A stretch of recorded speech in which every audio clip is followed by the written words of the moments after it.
Mm-hmm.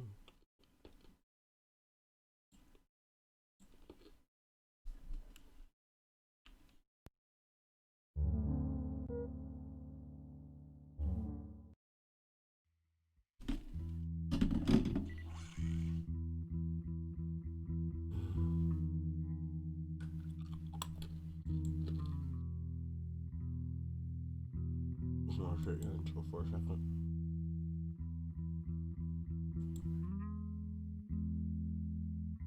Ha. People saying it can be complete in 2 hours. Not on my stream, it doesn't.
Ugh.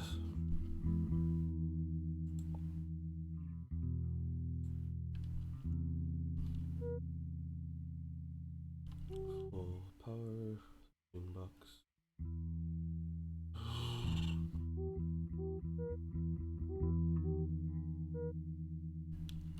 Guess I wanted to get him a fork.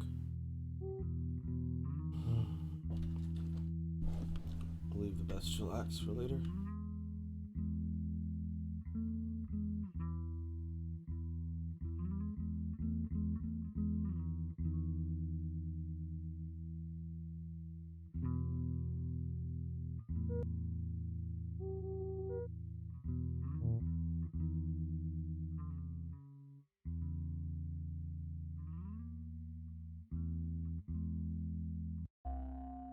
What do I get from this one?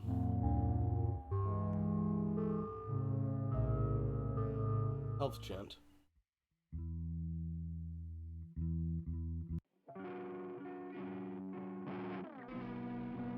Hmm.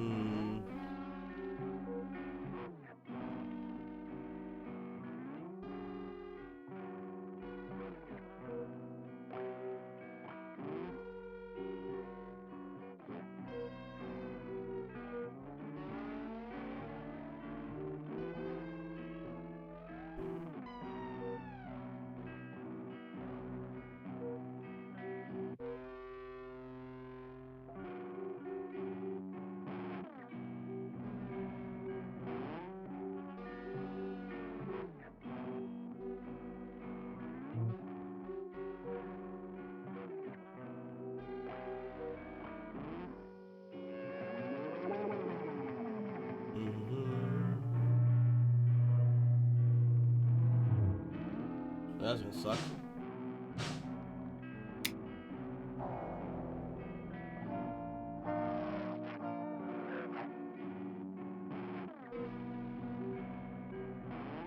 Ooh, woo. Hello.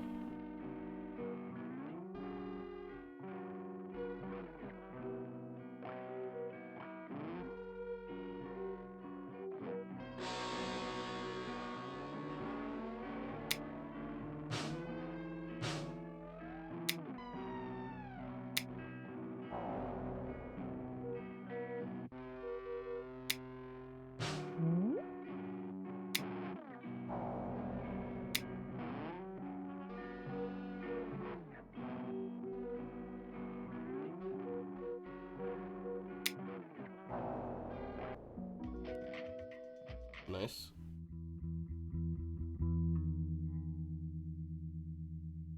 One left.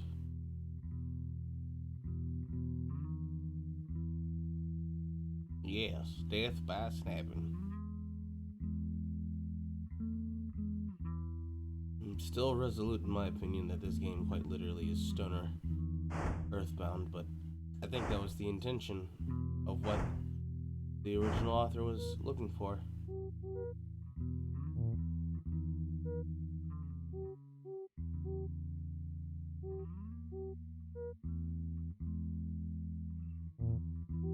Why is Disney so... Okay, yeah, that's why. Yeah, that would explain that.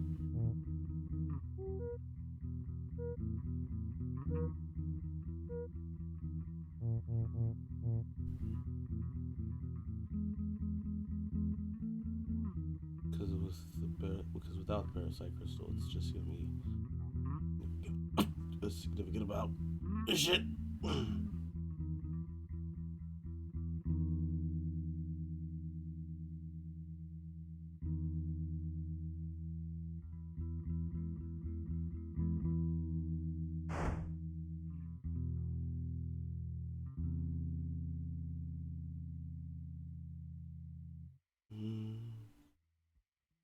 Is that the last one? No, it's not.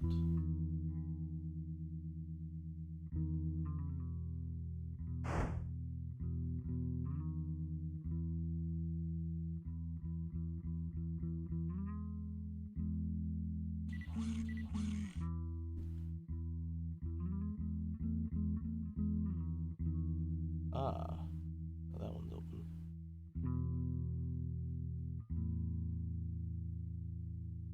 Hello?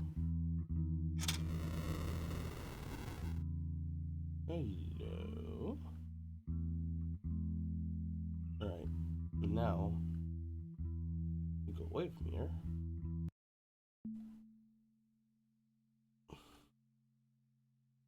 Actually, hold on.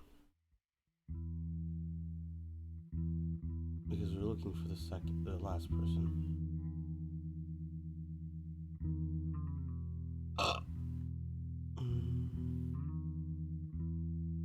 No, should just go do the rest.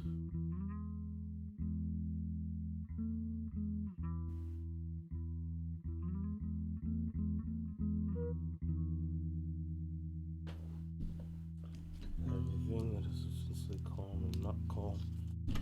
Not fine spire, jelly, pin, shear, sniff art, root gland, smith. Still don't get half of these fucking things that they're saying, but whatever.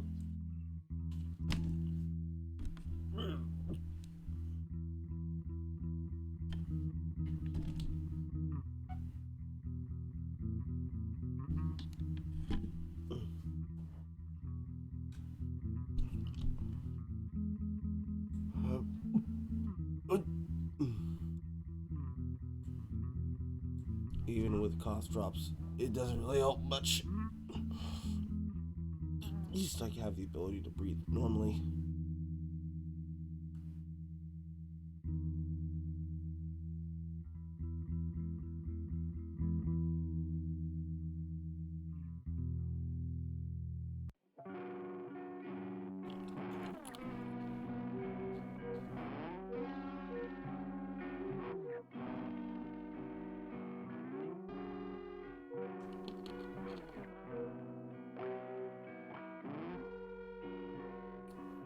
No matter how bad the tasting cough drops never helped.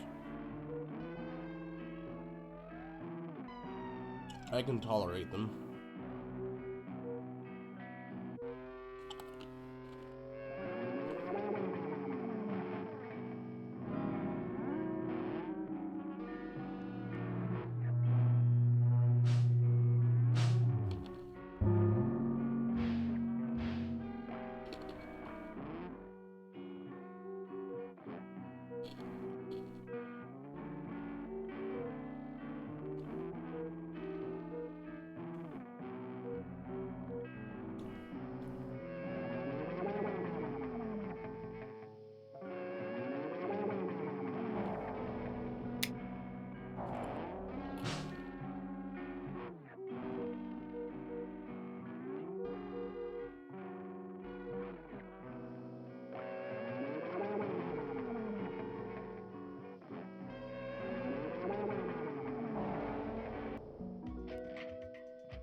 Goody. I don't think there's the last one up here anyway.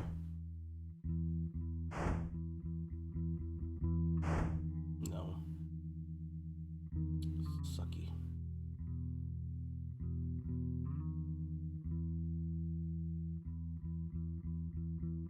Still feel like this is the way forward, which means it's the way that I do not want to go right now.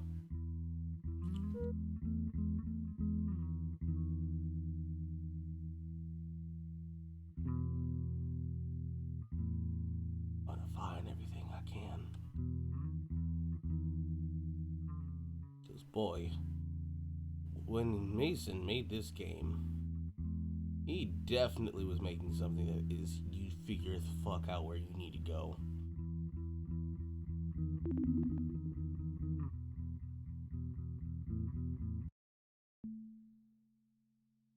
Every step feels like I'm getting lost. Because nothing tells me if it is or is not important.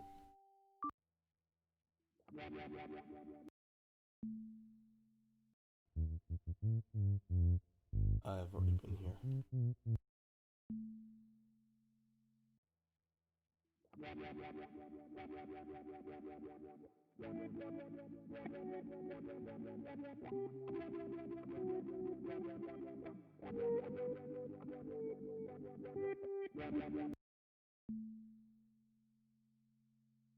I think I know what that puzzle meant now.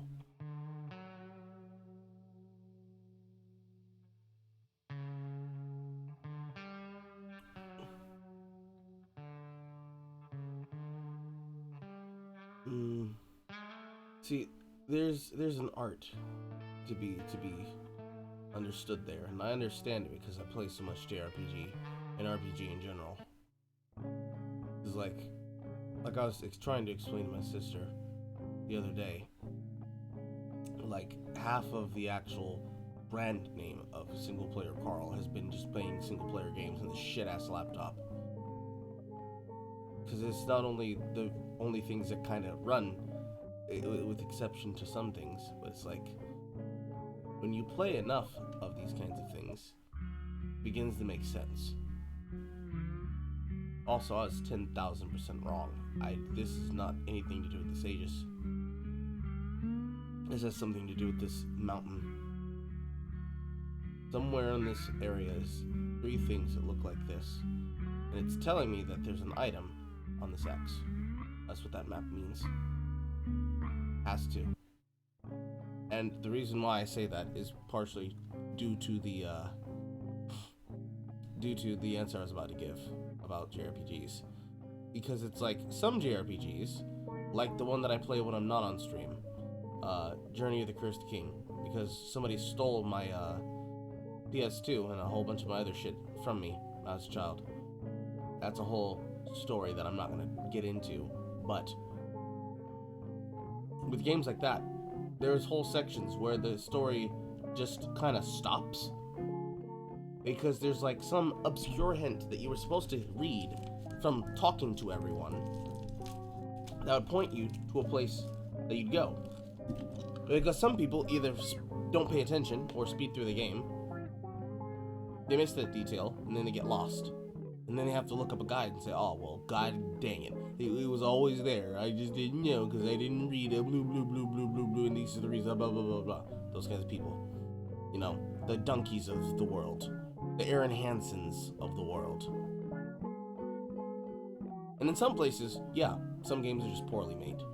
But no, this shit was done with purpose and intent because you're not supposed to know anything. Also, I was right.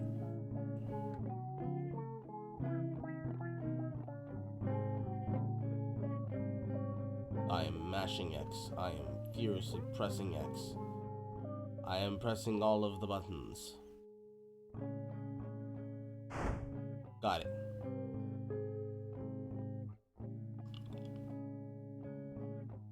But like, and the point that I'm making is that sometimes some things that look like they don't have a reason, have a reason. Because some things, like the first Easter egg ever put into video games, which has now been basically popularized to end of all ends because of Ready Player One. Some things are put there for people who are bored and would have reason to go look for it there, to go find it. Some things are put in places, specifically and explicitly. Oh, Mirage, just go buy the shit. Hold on. Some things are explicitly put in places to make people ask questions when they have no purpose. And some things, just by a matter of thinking about it for half a second, make more sense if you just stop and think about it. That's called freak logic. So for example, this game starts you in an area, right? And this is what I was doing yesterday, trying to figure out how everything worked. I was listening to everything. Let me turn the music down just slightly. I was listening to everything. I was rereading everything. I even restarted the game so I could be able to see and interact with an object that I missed before and understand what it was saying. Because I have no clue what's going to be important. I have no idea if the things that characters are saying are or are not going to have some intrinsic detail attached to them. So, I just treat everything as if it's important. I can sort it out later if it's not. And with given higher contexts, and with the context of, you know, the thing being put in front of you, you could figure out if something is or is not important. So for example, that ruins. I had to think about it logically. Because, like, the sages, and anything to do with the sages, and things with them, they just are there, right? Like the sage of brains and the sage of computers, over here in this area, I tried to go to it the first time, when I was exploring this, and died there. This is new.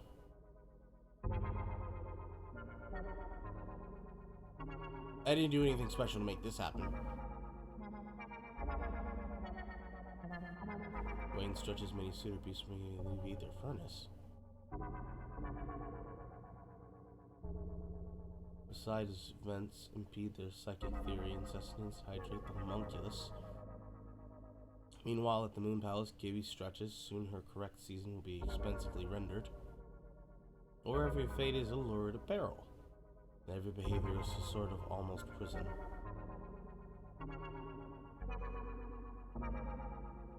Okay.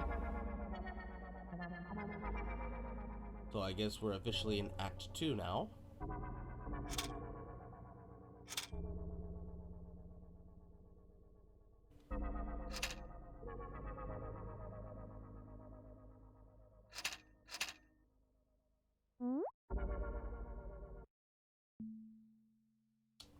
I don't know what triggered that.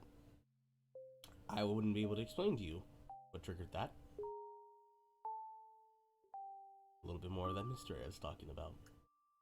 But, yeah. I don't know what details are going to be important.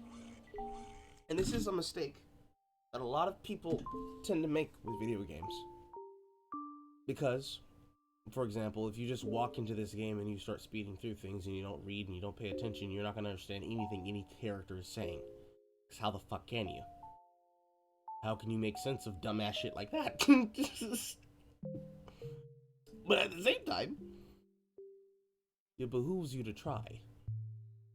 It's kind of like trying to analyze something that is designed as moon logic. This entire video game was made by somebody who loves moon logic. Meaning, it makes sense when you have a piece of the puzzle that is only accessible once you have more information. The reality of this is what most people like to reach for when they try to talk about tropes. They call it catch-22. How can you learn something that you don't know if you have already learned it? Some people call it conisms, or cones in general, in Eastern mysticism, but more appropriately, it is the reason why people tell you to empty your cup. If you know so much about video games, then don't you know blah blah blah blah blah, right? It's like, who doesn't know about the Konami code? But in this case, if you're a person who just wants to try and figure out every answer, you're not gonna be thinking on the esoteric level of the designer. And it's like, this game was designed either on the highest of acid, or with Mason just deciding to write something that works. The music was designed that way. The entire style of claymation with digital overlay was made that way. The writing was made that way. So who the fuck would I be to try and fucking donkey this game?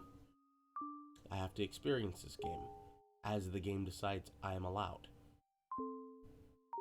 And at the same time, because I went to school for games, I understand how gaming architecture works. Because the most important thing to remember is that these games were designed by a human. So, there is an answer to most things. There may not be the answer you think it is, which is the moon logic part, but there is an answer.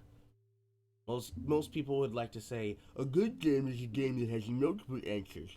But sometimes, even if you say that there's multiple answers and multiple ways to arrive at the resort, it's like that puzzle I just solved on that mountain.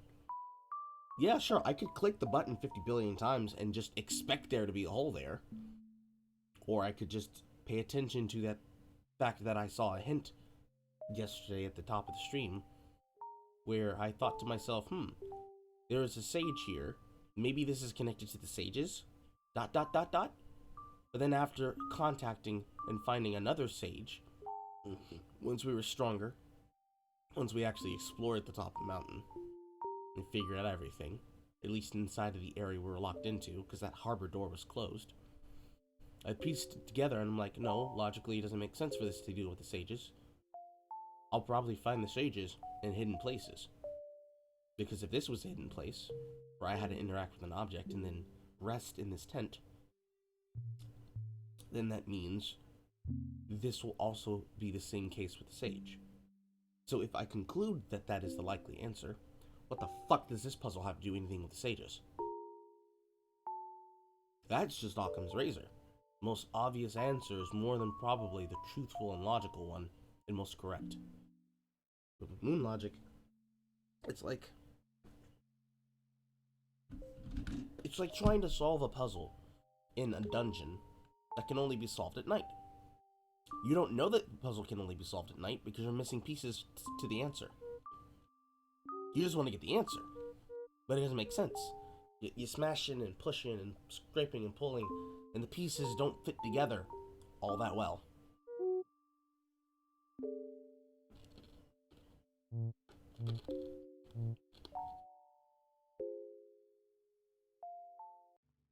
So in the end, no matter personally what you do or don't do,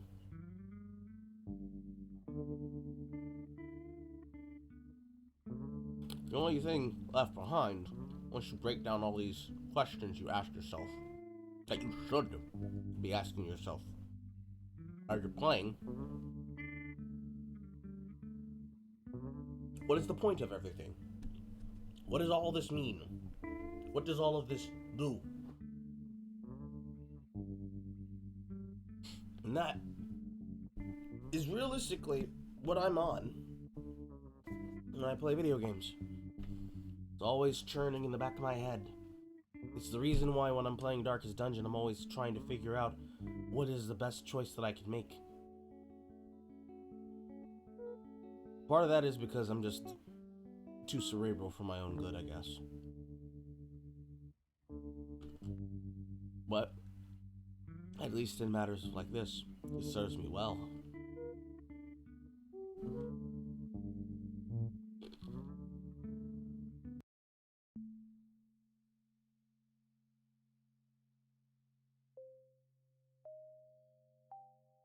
I need to die. Yes.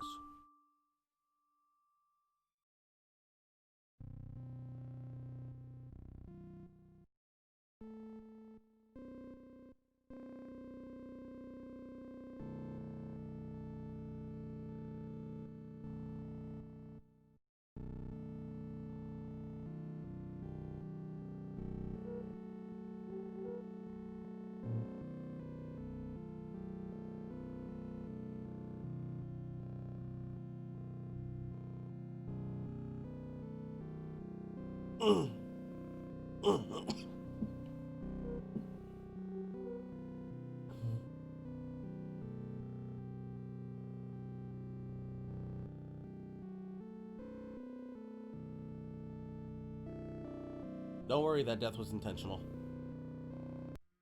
It's the only way to get to the afterlife.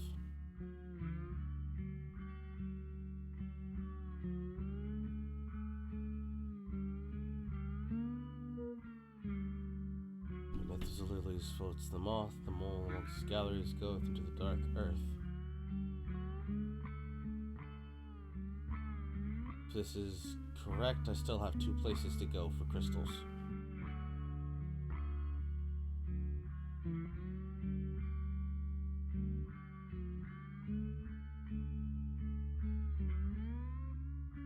Okay, those are all of the water machines that I know of. Did I even finish the point I was making? I think I did, 80% of the way, but not completely. But let's give a more complete answer, just in case anybody had tuned out. The TLDR is, you shouldn't assume that things should work normally and should be like major AAA games, because that's just not how it works. So, for example, this fish was in my way, right? So, my brain coming down here and looking at all these things, the first things I figured out as soon as I died was, oh, it's okay that I die, I'm supposed to. Then I learned, so this is the afterlife. And then I went down, and I looked at these, and I saw there were 8 of these. And since there was one inside of Wayne's house that was already lit, there's a blue one, I thought to myself, okay, so these are waypoints that tell me not only have I been up to a place, but also that it's active and I can get back there, like instant transport system, but I can't access unless I die directly. Then I came down here, and I saw things I could interact with, like this, and then I knocked it over. Then I came over here, saw there was a beach, talked to the fish,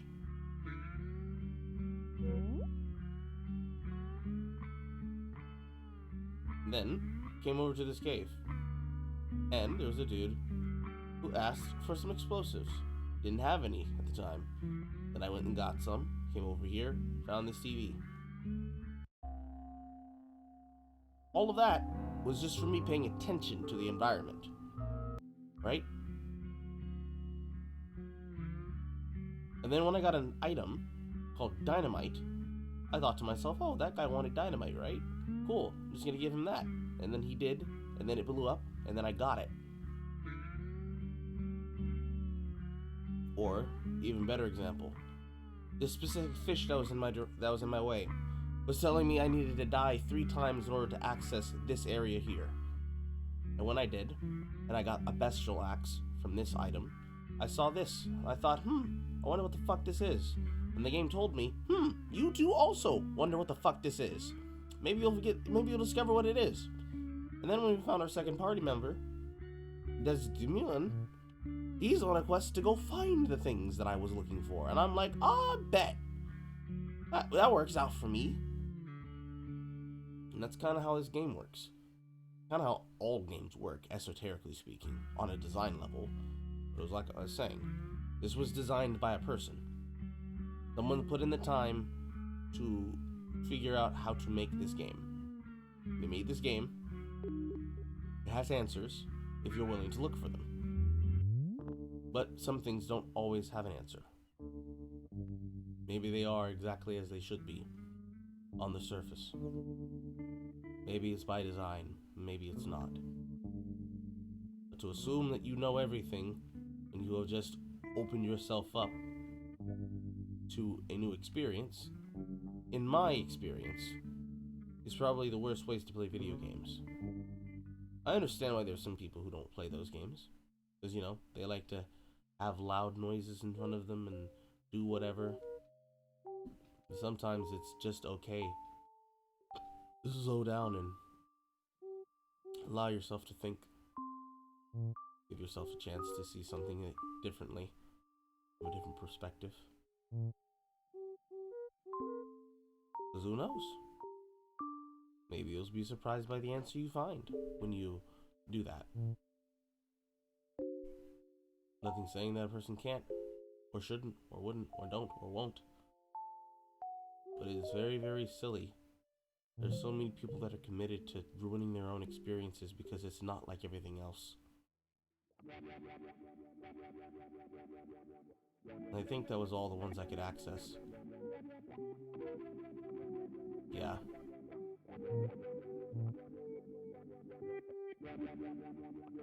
Been there. Have not been here. What is this? War Point? That's a town.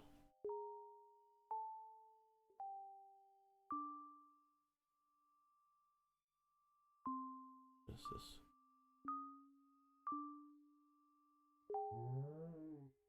There's a bug. What are these? Okay, so here's another perfect example, right? I try to click to interact, and there's no person here to explain what these are. So I guess I'll figure out what these things are. This is a perfect example of moon logic. I don't know what it's there for, but I know that it's there. It'll make sense, and it will illuminate me later. Also, is this increasing my overall mightiness or just yours? 79. 85. 80.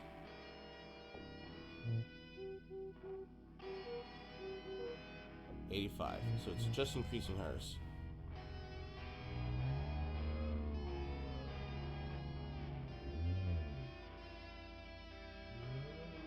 There's another one.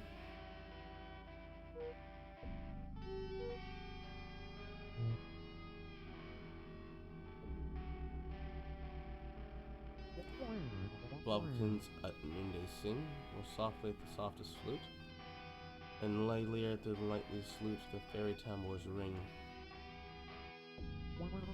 I'm hydrating it. You definitely are, dude. You definitely are. Stretching her radiance, he deceives with his correct mirror.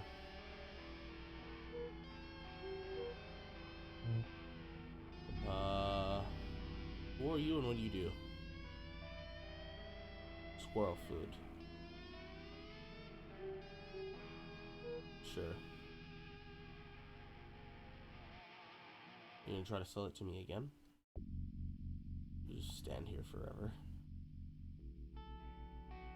Same, dude. Okay.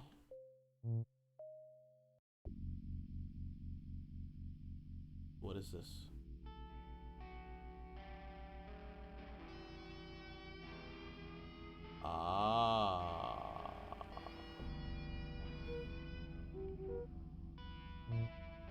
Alright, so I don't remember a single. Actually, no, yes, I do.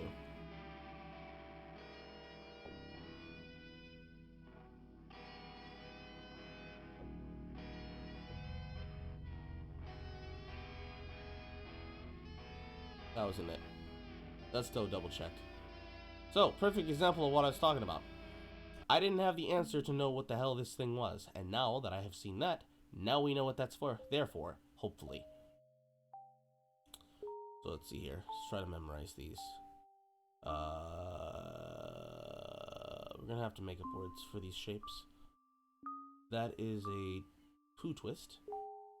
That is a worm in mid-wriggle. Mid-wriggly. This is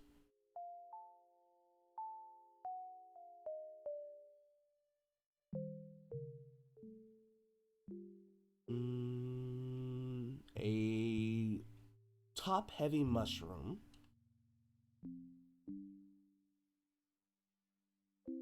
And I'm gonna call that one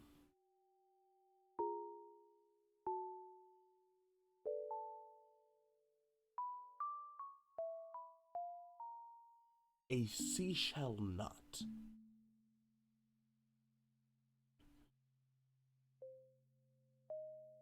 And now that my brain has associated those words and phrases with images,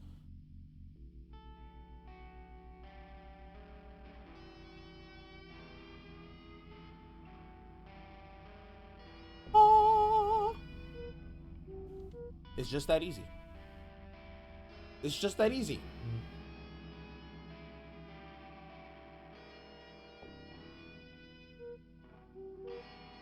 Who are you? What do you want? And are you gonna give me things?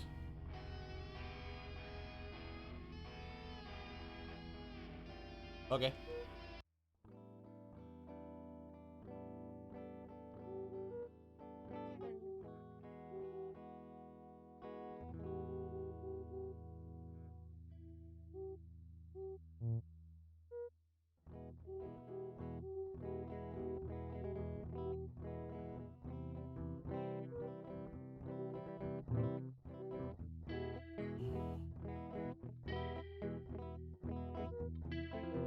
For a second there, I couldn't find hypno sigils.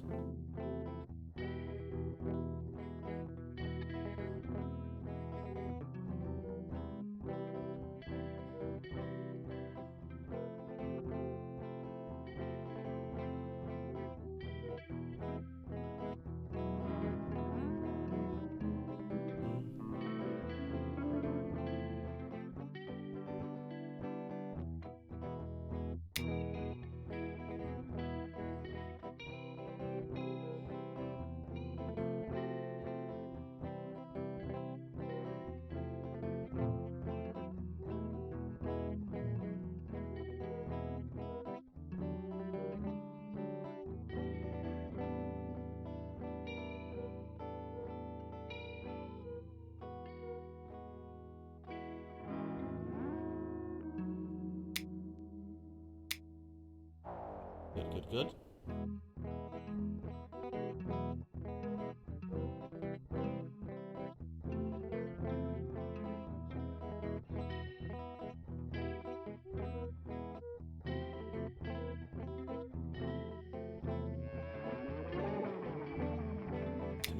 Billion times the damage.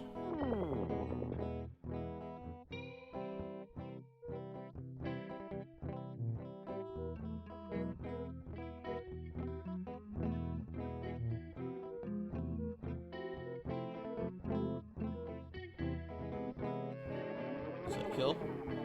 No. That is though. Got you.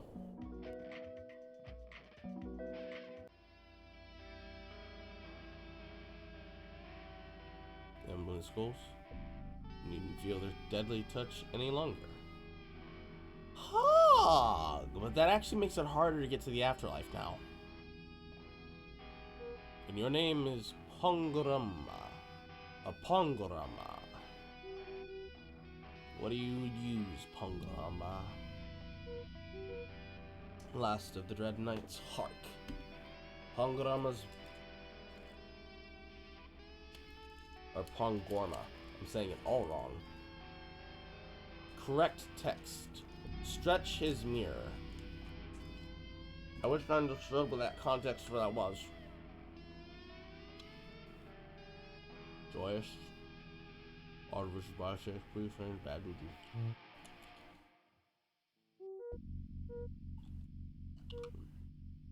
Inflicts jolly damage. Artificial bioshock.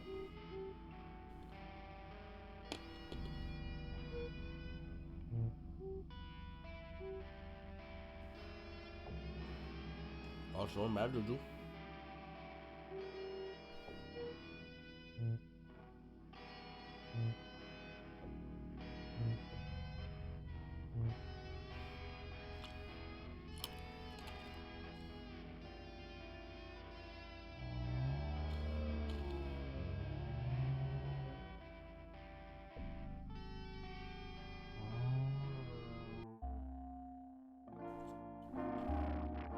Huh.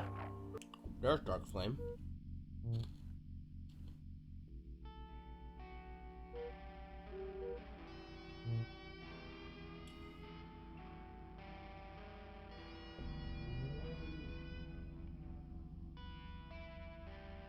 No idea what that was.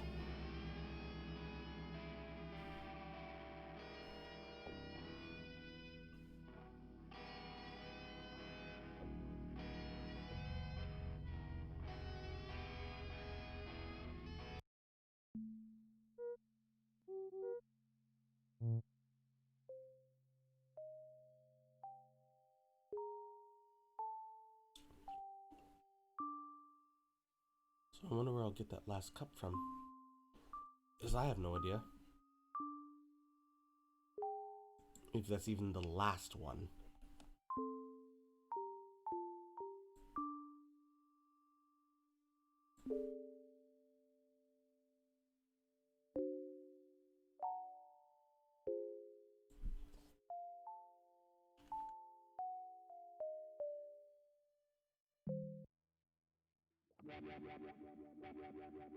Now we're just gonna go back and gear him up, I guess.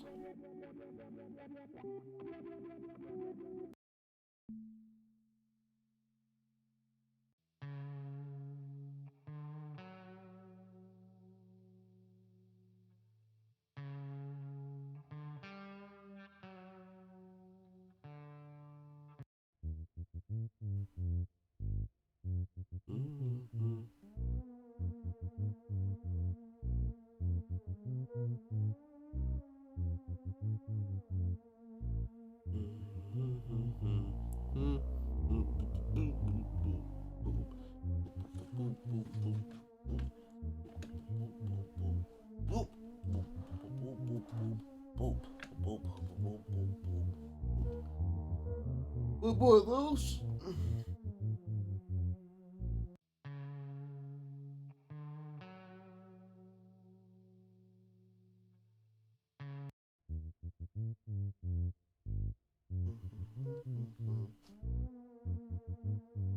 Crumbler.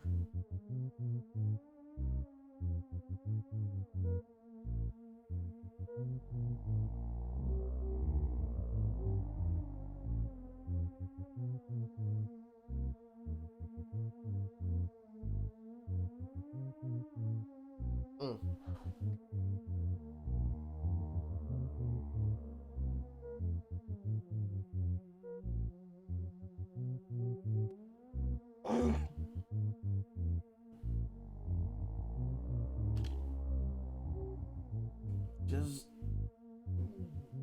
get. Oh, God.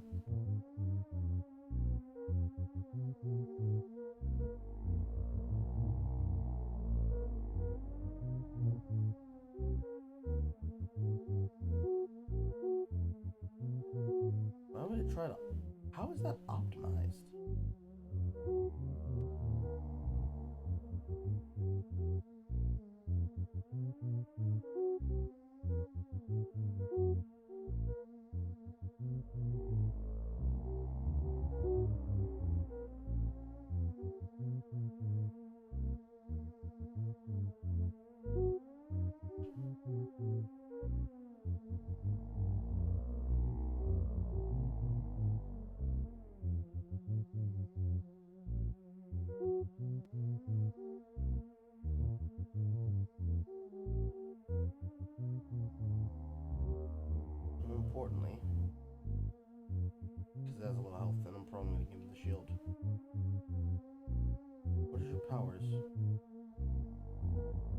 Pungent odor.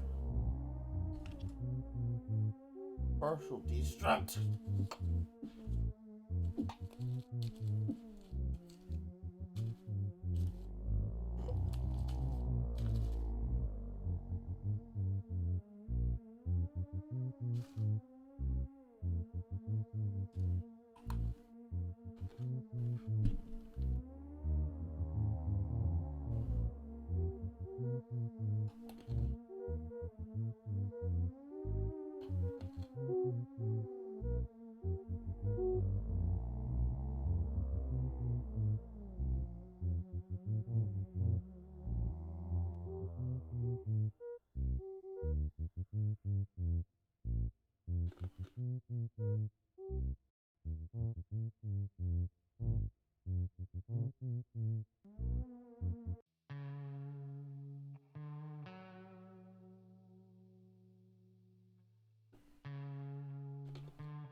Oh, him.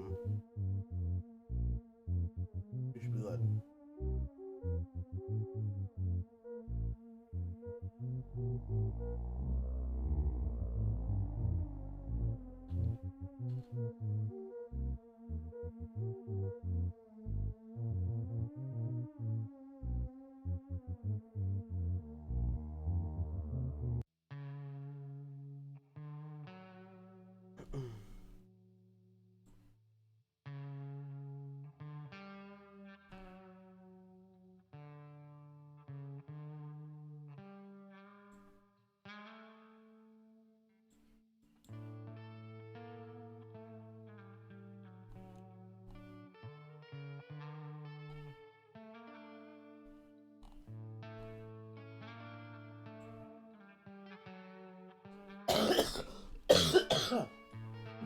Ah.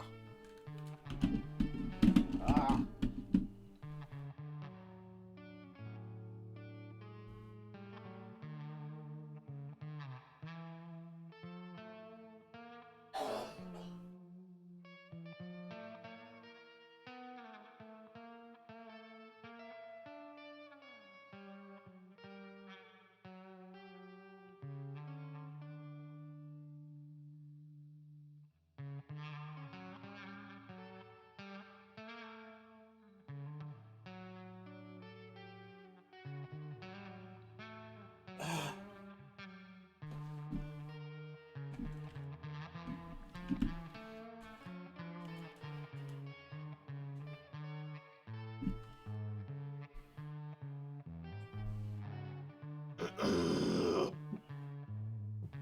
God, Jesus Christ.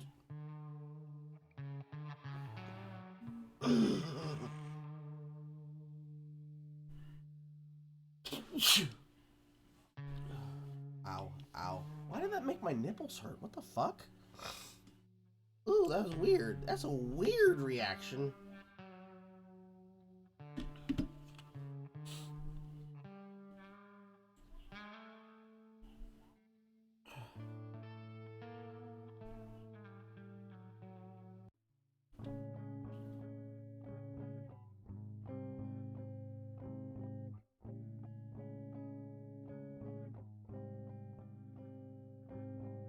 I'll have to do the whole thing over again.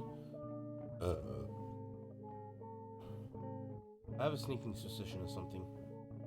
I'm gonna try something.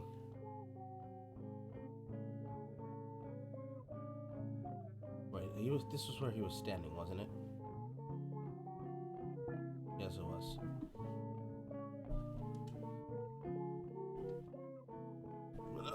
But now the Pongorma's in the party. And that should be the last person, because there's enough space for 4 people here. Now I have to go around and show him everything again.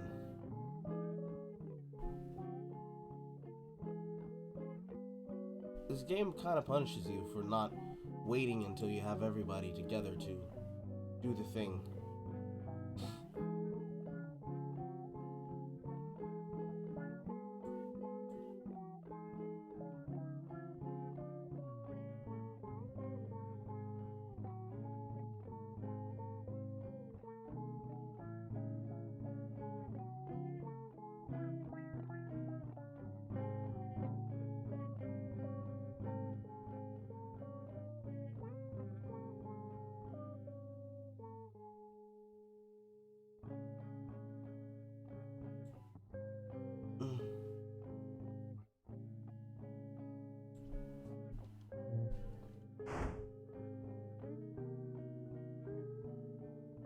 Okay.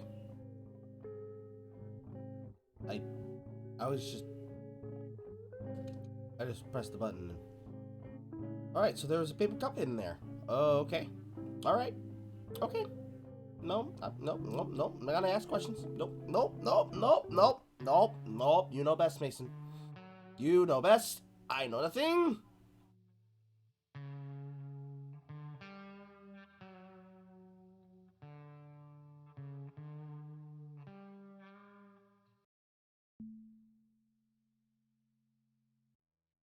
Actually, first, we gotta go back all the way to the first one.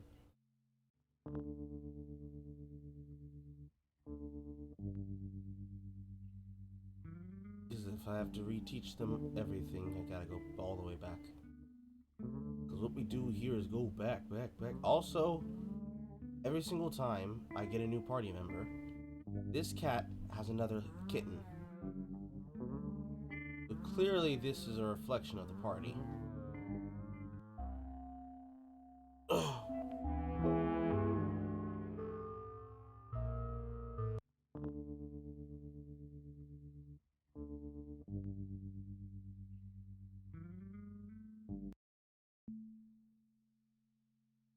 Now we go here.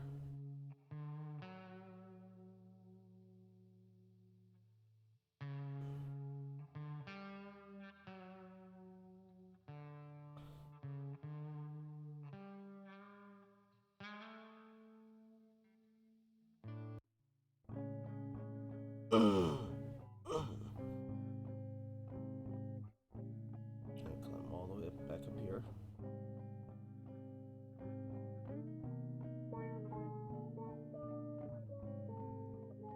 Teach this one.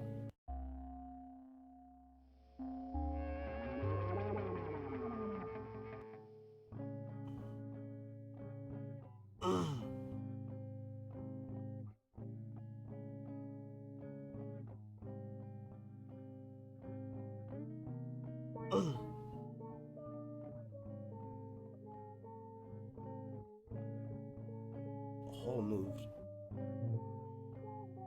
I guess it's not permanent.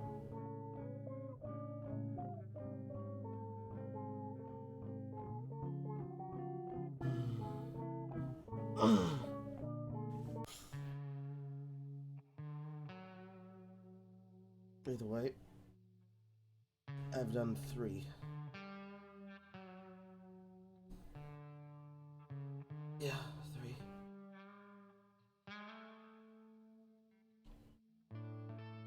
So I imagine there might be more. Well,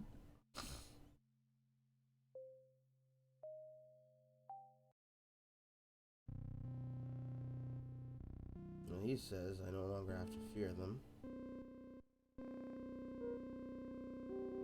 Kinda sucks because it means it's gonna be harder to get to the afterlife.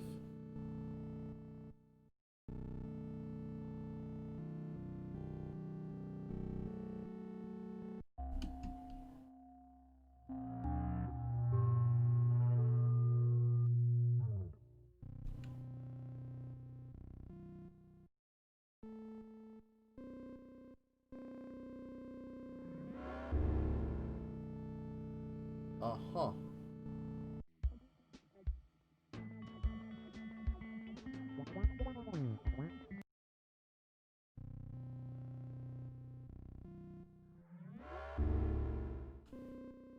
Kinda sucks. Because those were very convenient. We're getting back there, but yes. Fuck me, I guess.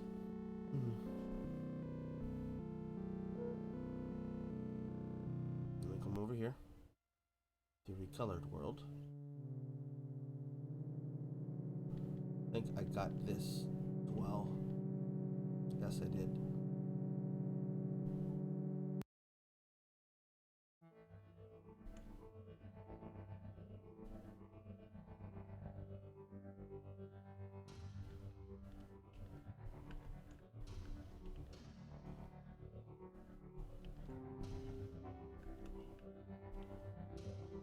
Those bugs I can't blow up, it seems. I'm not standing on top of them correctly, or something or other.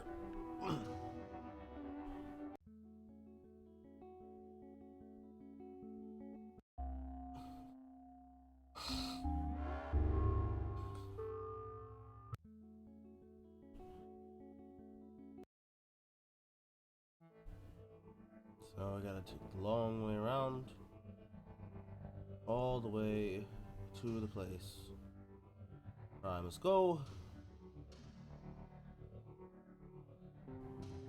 There and then back again.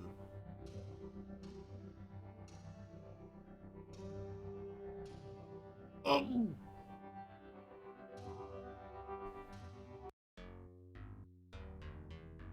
those haven't regrown either.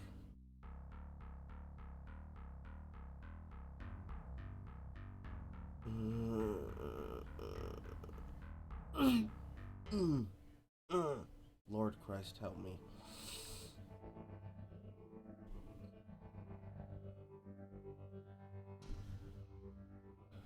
And then there's these dudes. I can't explode them either to increase my mightiness. This was where the enemy was. And then there was a bridge. Then there was a second bridge. And I went all the way down here.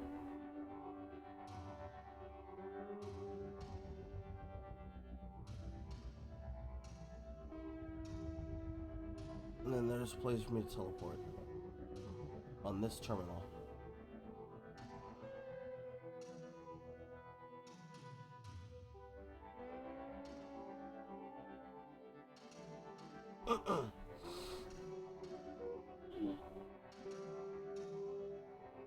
Then I ended up here. And took us to Somers's house.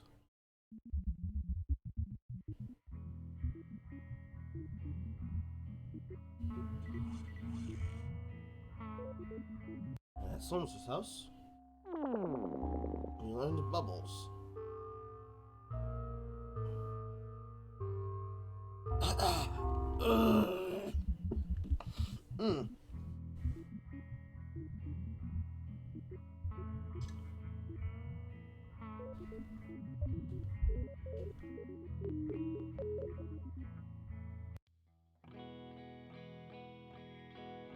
Now that I have no reason to fear these guys, I want to know what's at the end of this path.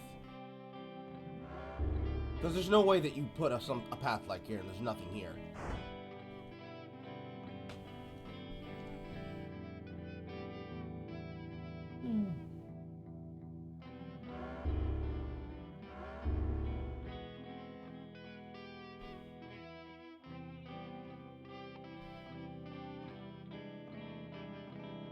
This guy sold me something. Yeah, he did.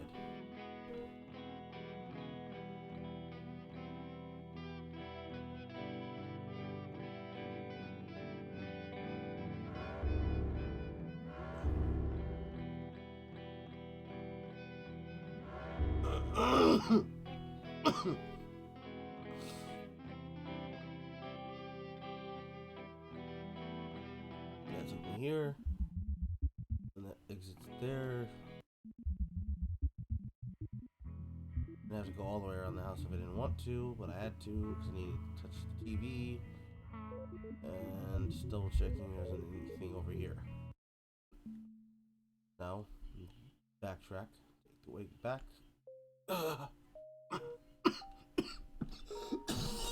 Shit.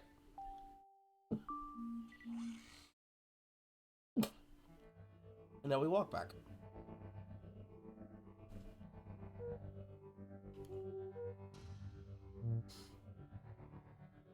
Wish there was a way for me to instantly get to the afterlife. This is making faster.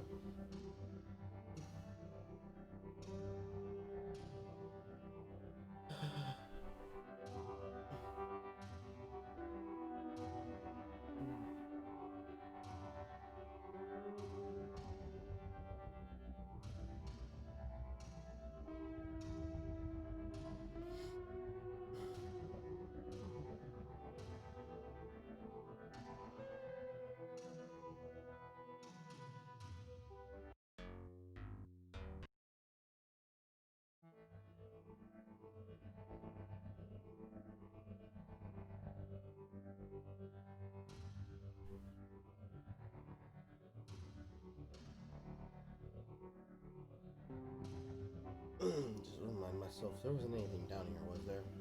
No. Still can't do anything to these guys.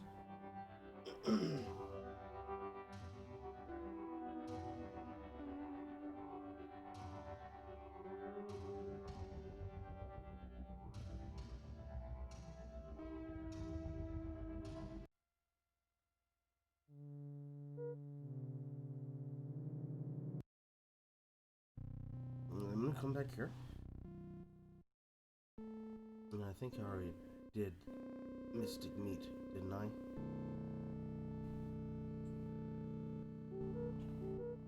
Yes, I did.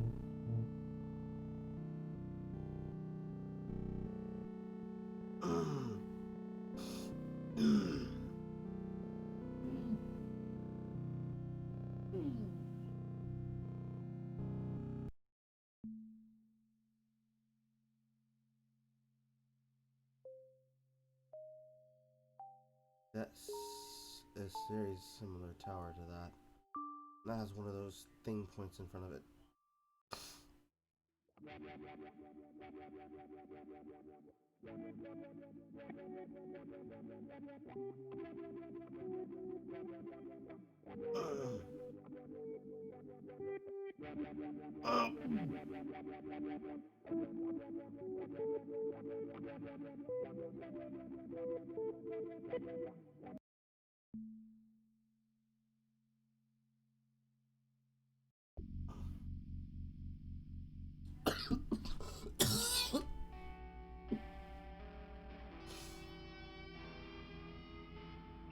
Oh, it's 25.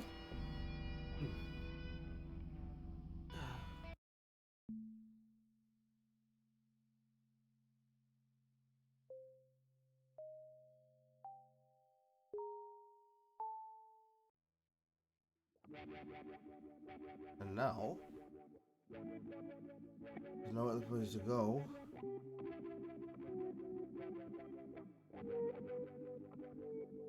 We travel.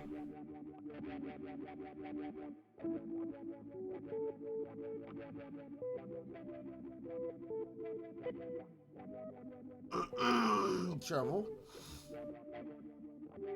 The only place is left.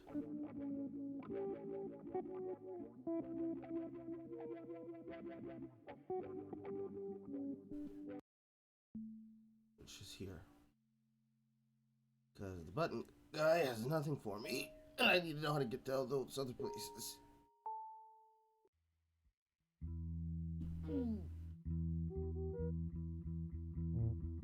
Supposedly, I am now officially inside of Act 2.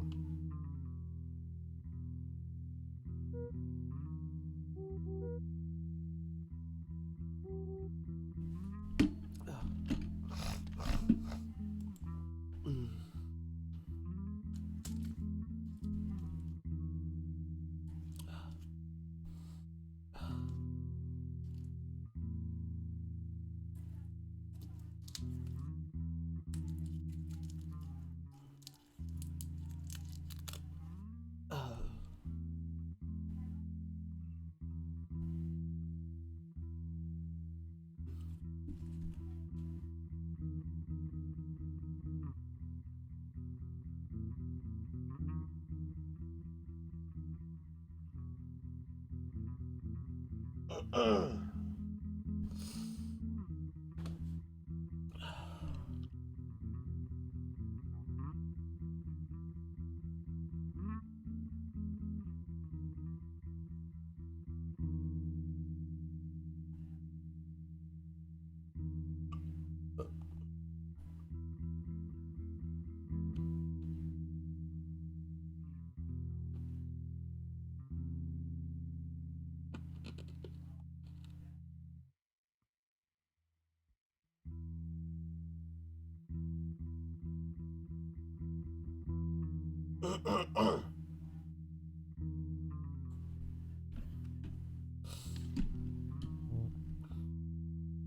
gonna go down.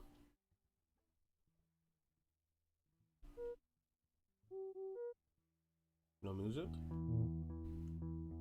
No, there's music.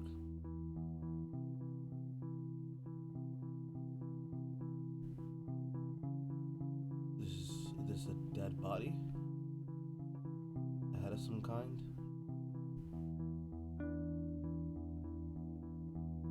I'm gonna try to avoid combat for now.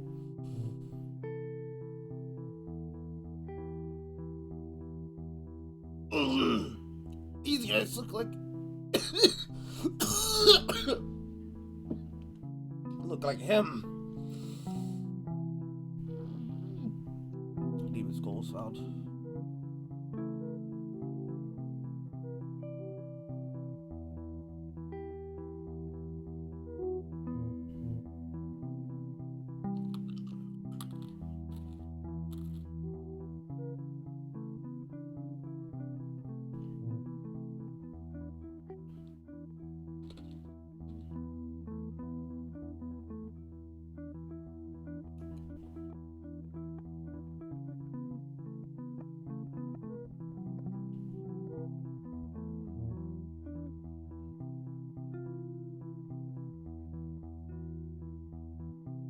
These are definitely bodies.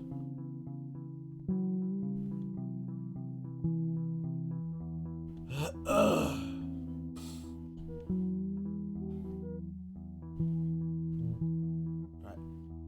Who are you? Blue is the heaven above me, and earth green at my feet. Oh life, I kept saying, and the words seemed sweet. Oh Lord. Xenohark is corrosion indeed. Xenohark is corrosion indeed. So now we know what corrosion means.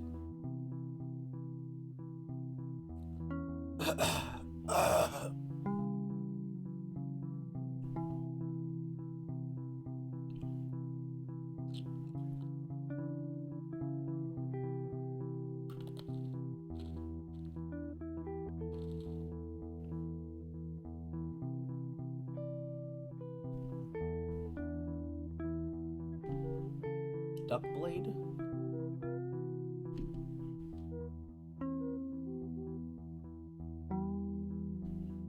Small chance of lowering target's mightiness.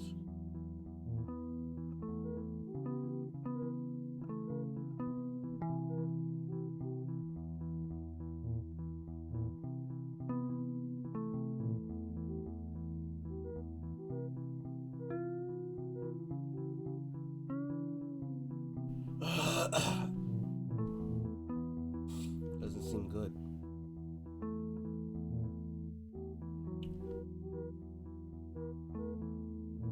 Don't want anything but magic gauntlets. Well, that's an item I'm not going to use.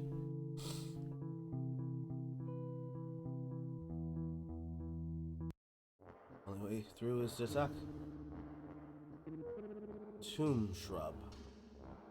So is this the eponymous tomb? Must be. Find out how much damage you do, buddy.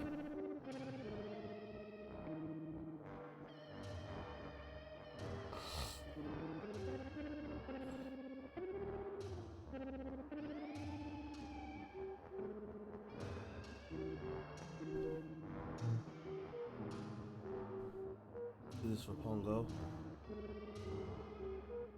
Attack. Attack. 85, 97, 81. Biowave. Group mightiness down.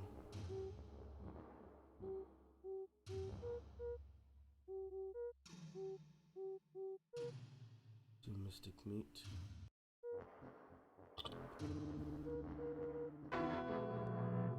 Just a mighty attack. It summoned another tomb shrub. 50 damage.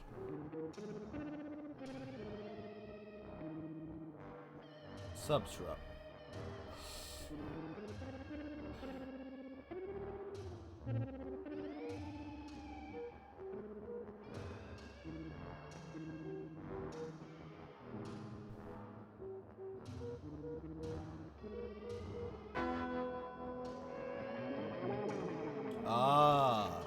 Every time I cast a spell, it's gonna summon another one.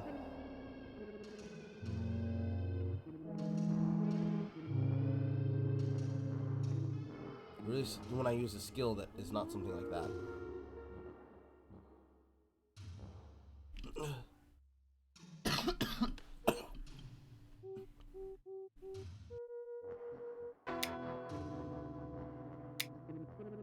Or maybe it's based on the turns. I don't know.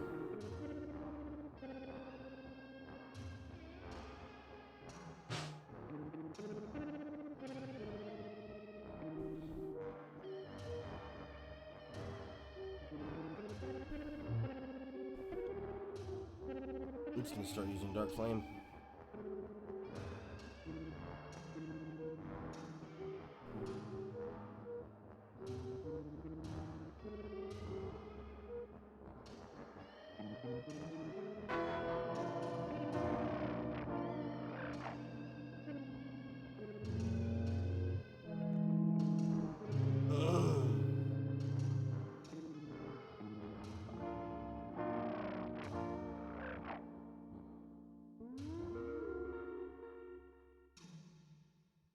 You just keep sapping my mightiness.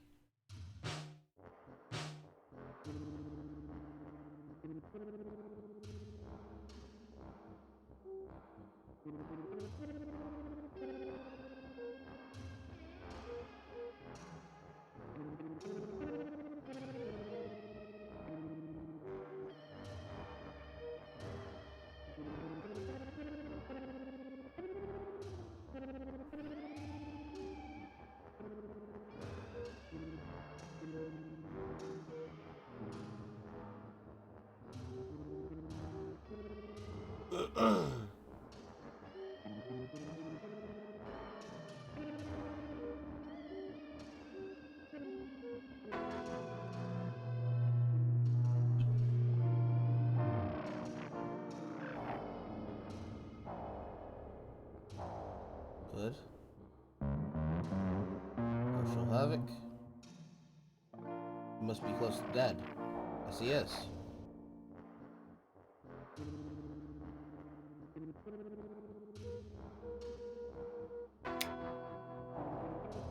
But yes, it must have been based on the turn.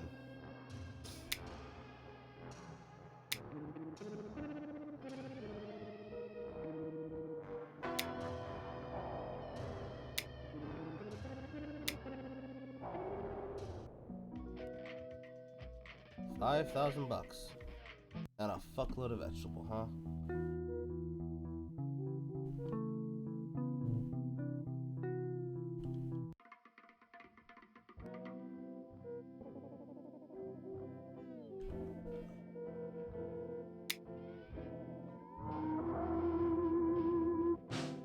Okay. How am I doing today? Still coughing, but now I have semi-control of my breathing again.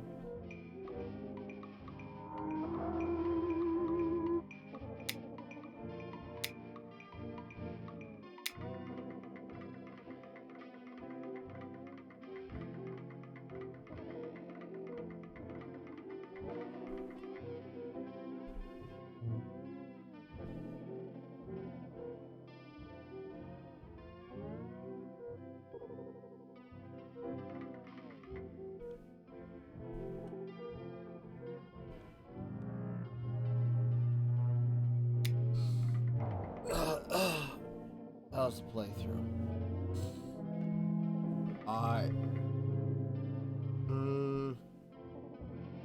I still don't know exactly everything and how it works and what it's doing, but I understand more today than I did yesterday. That's the best answer I can give right now.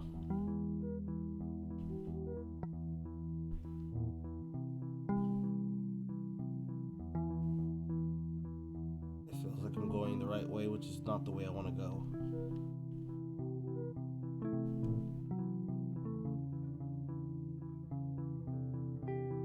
Backtrack. So at the start of this tomb, there was a rest. I want my mana back before I try fighting these guys. This is an opportunity for me to get all of their meat and increase the health of my new party member.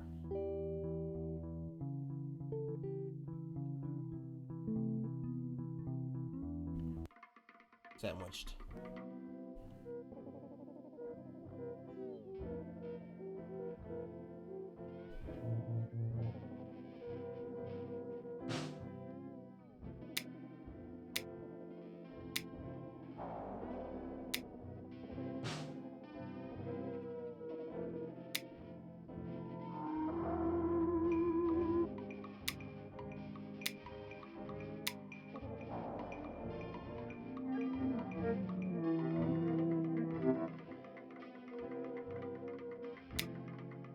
Okay.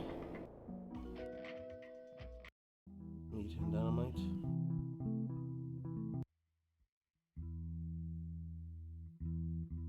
Oh, that's right, that's right. One of these has a TV in the grave as well. I forgot.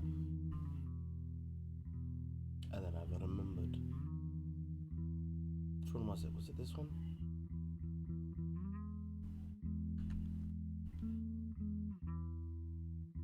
Yes, it was. And that teaches him Health Chant.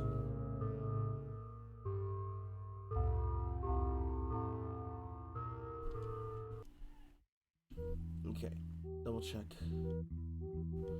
You should have Space Hurricanes, Bubbles, Ablative Hollow Pleather, Health Chant, Dark Flame, Mystic Meat, Celebration, and Detonation.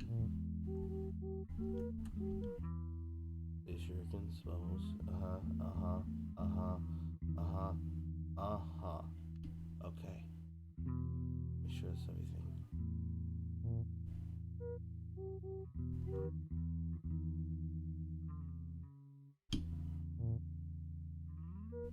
The only thing he doesn't have is calibration because he has to get it from the afterlife.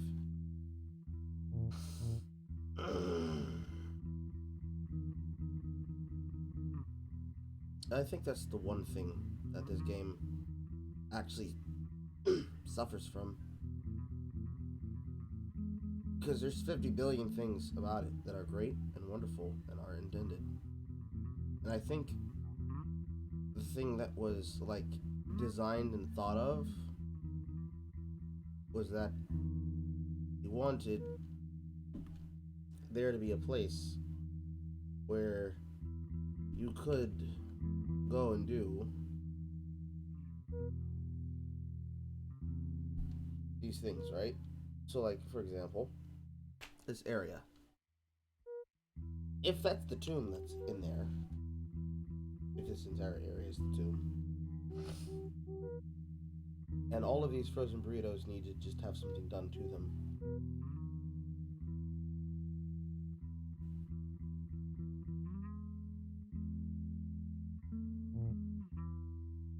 The thing that's important to keep in mind there is that I could buy as many frozen burritos as I want and then warm them into warm burritos so I can use them to revive my dead allies. But there's no way for me to get to and from the afterlife without finding a way to die. And because the skulls no longer insta-kill me, there's no immediate way to do that. And that kind of is bad. That's actually kind of bad game design. If you make something so cumbersome and so tedious that becomes a part of your core game loop, you have done the bad. You have made a bad. And it's unfair because a lot of people would throw that critique around. But that's just the truth of the matter in this situation. There's no other way for me to go and increase my party's health. Or mana. But the other one, I feel like that one is much more of a be good at attacking and learning when to use spells. And not just rely on having mana all the time kind of situation. Because that could be extended to the water dispensers. And those things. But like, not the same.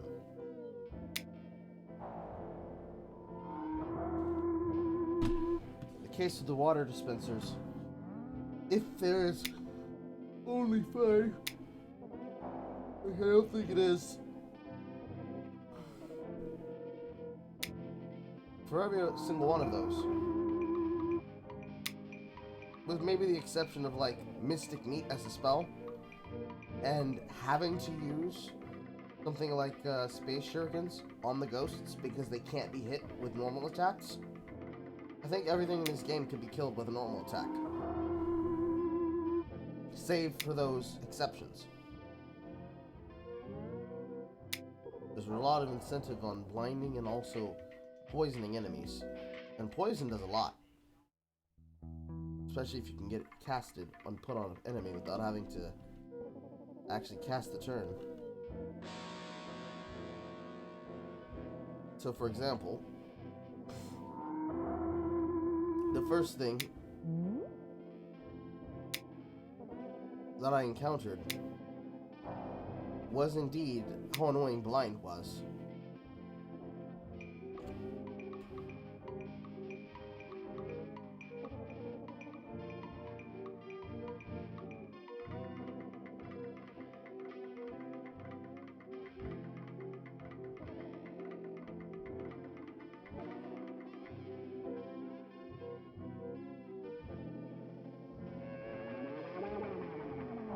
There you go.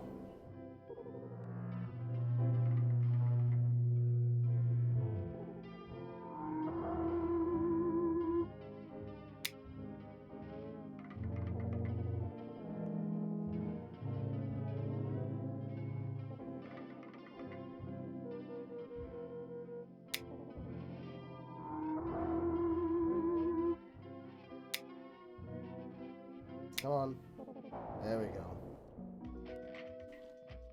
So like, yeah, just off of that thing alone, I would say that is the one experience that I'm coming away with from Hylics that makes me question a couple of things. I'm sure this was very much experimental in more ways than one. The sequel will reflect more of that sophomore maturity of content.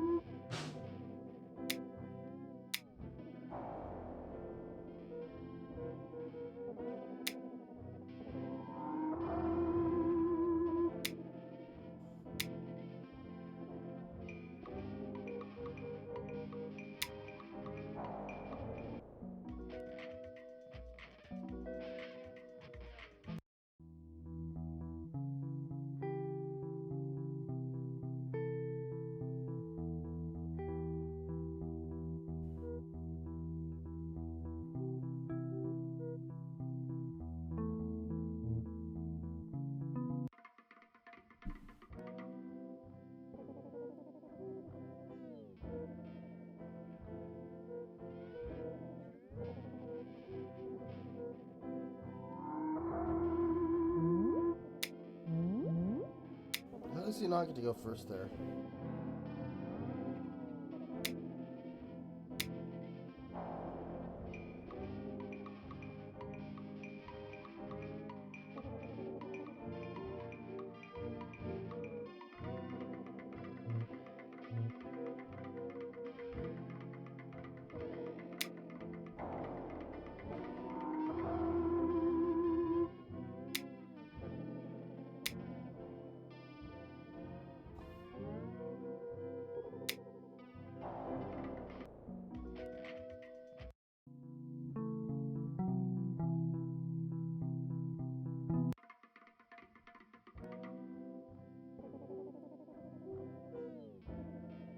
Another fathead.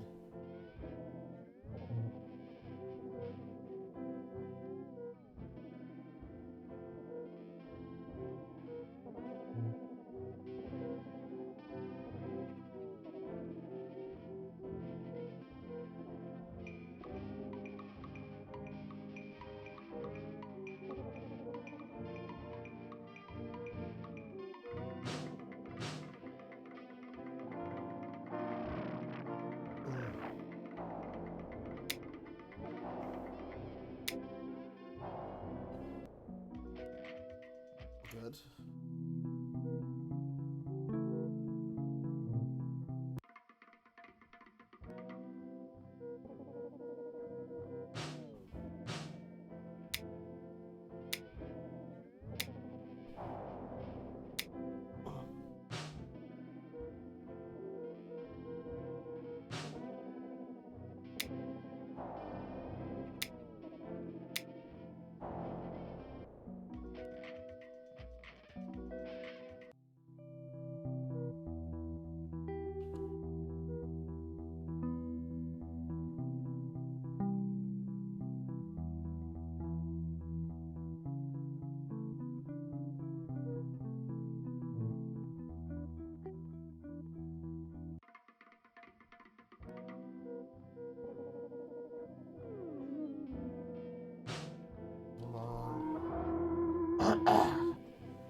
see where it was with my thing.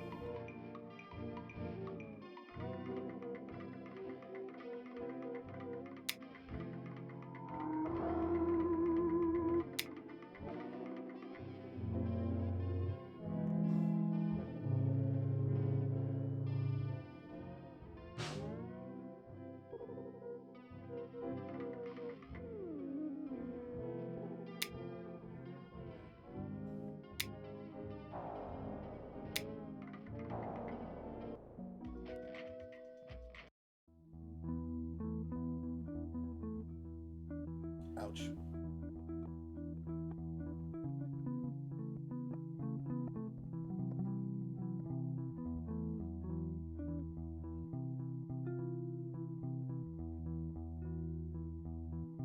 This definitely looks like some kind of inscription tomb.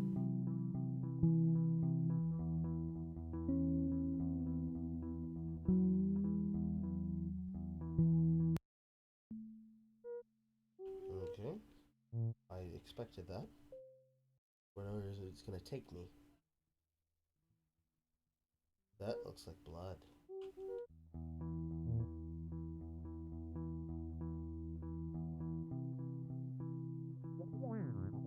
My insect exhume my insect, suffer my issues in the insect that are sovereignly is the green government.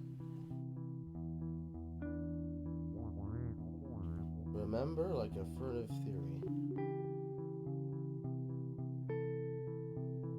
I've died a lot here. I call this place the Hall of Deadly Statues. I'm strengthening my leg muscles so I can run past them. Okay, so this will be a place where I can die a lot now. Cool.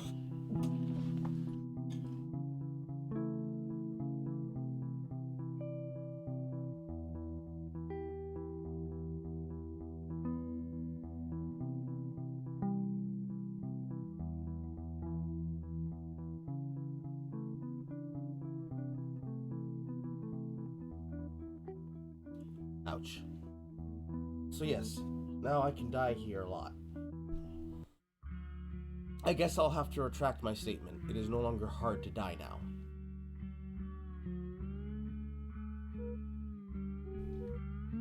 Like an Etch-a-Sketch.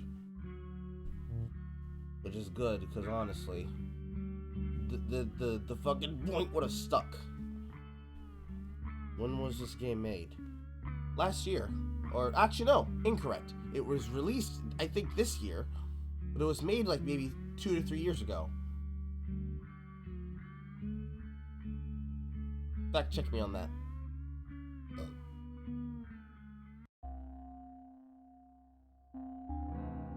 There's calibration.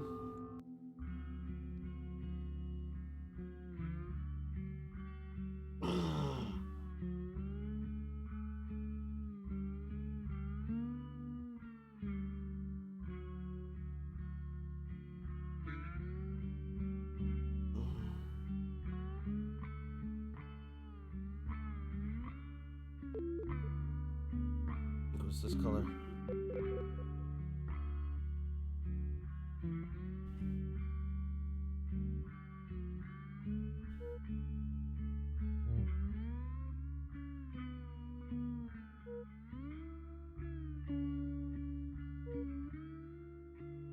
Okay.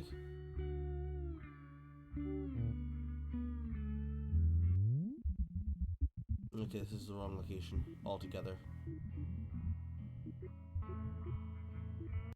I should have paid attention to that color.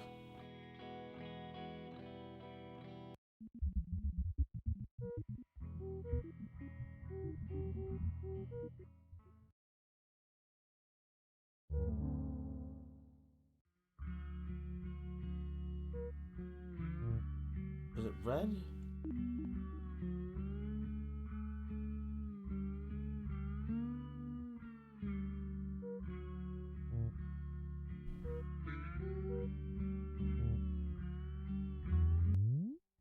It was red. All of deadly statues.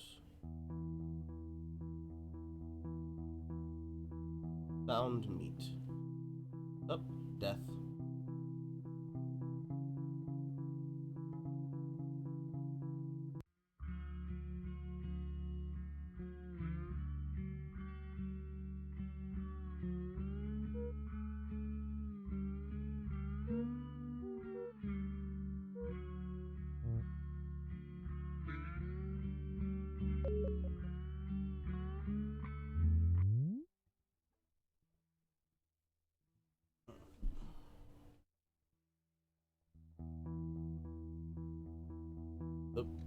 See, this is the harder thing about playing this game. It's hard to be able to get into those places you need to fit in. I also have no idea if there's a boss fight after that shit or not.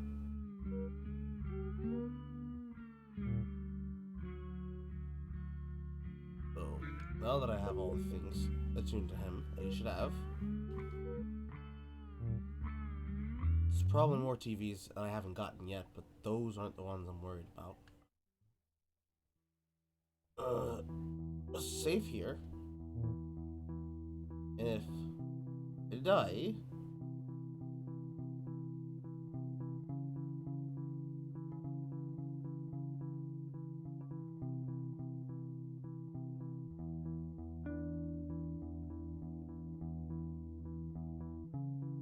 damn.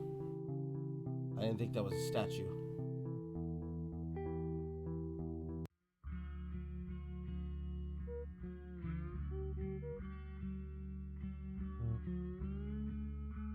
Oh, it didn't drain my health. I guess that's nice.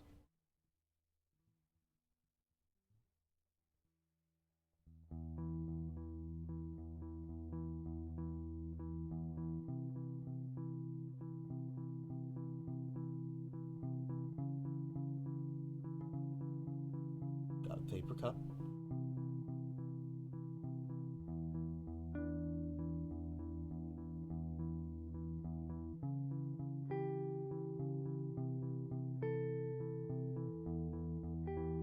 Oof. Too many statues moving at once.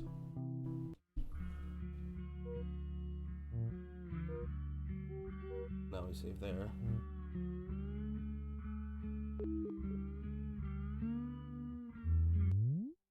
I have a feeling, because that statue's blocking the path forward, right? But I have a feeling there's something hidden here. More than just the paper cup.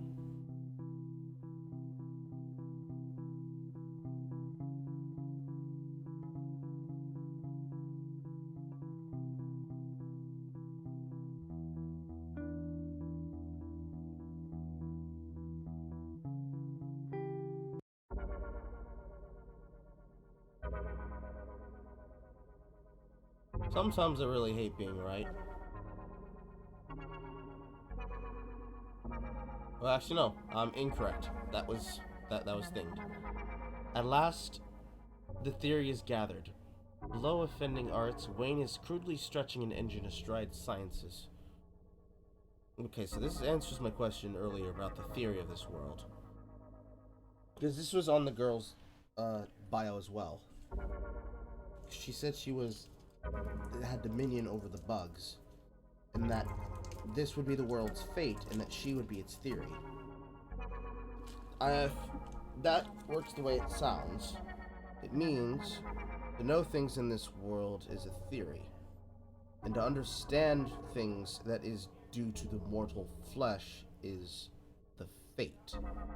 Like the fate of a character, or like the thing that explains the death of a character. Things exist in a state of life and death that is like an on and off switch, almost. Or a toggle. And whoever this Gibby is,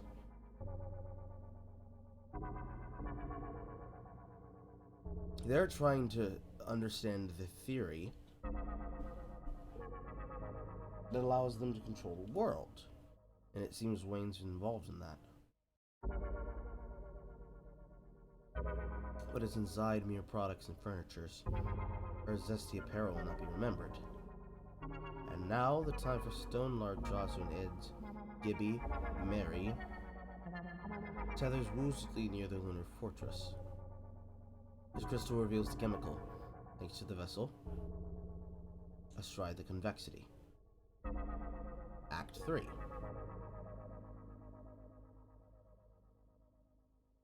I don't even know if this is Gibby. That bug gives me things, and all these characters can be interacted with somehow, I think. No?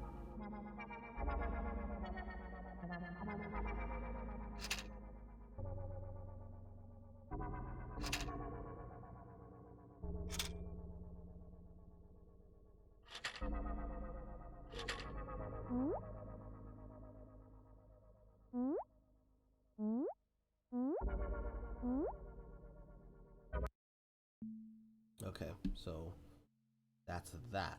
That was just the end of the dungeon. But I haven't come any step closer to finding the last sage. So he has to be in there. Because there's nowhere else I can go. And it wouldn't make sense.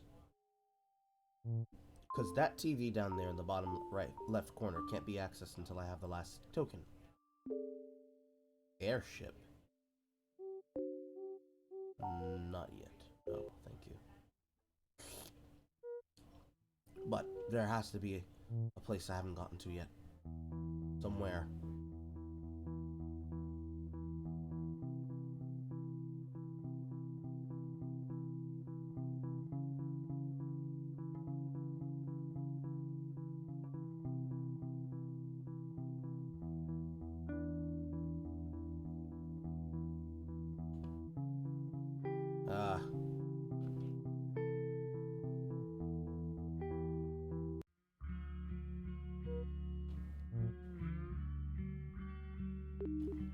I'm gonna find it.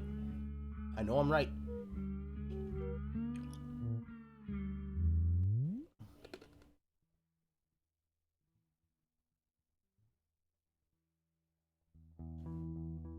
The question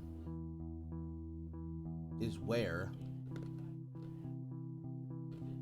is the secret? Which statue is standing in the way? And the reason I say it has to be there is if the Sage of Brains was found inside of a dream projection that is actually a reference as a fan. Because when, I don't know for y'all, but when you're asleep, you sleep with a fan by your bed, blowing cool air in your face. You know, permeating your thoughts and minds and dreams and shit. And the second one was the Sage of Computers, found at the Warp Depot. Where the fuck else would you find a Sage of Death? Except inside of a death chamber. Which at the same point, death chamber, death chamber.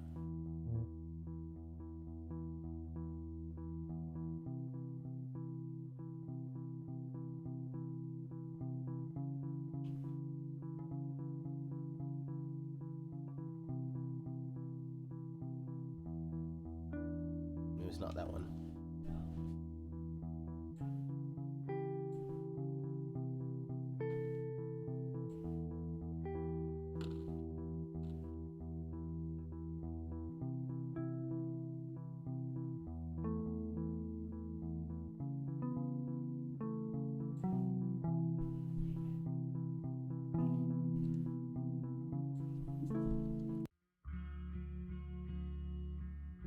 It's not that one. Because that was a hard ass wall that said a hard ass nope.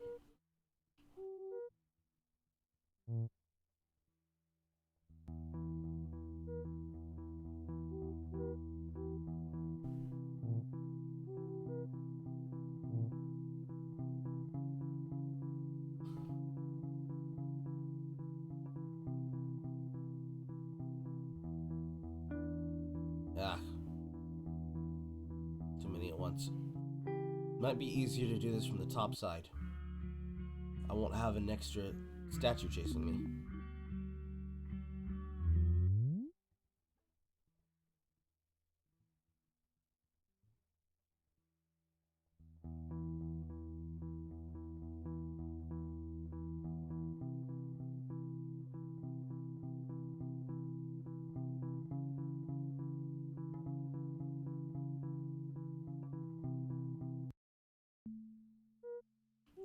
So if I see it here, then we just backtrack it.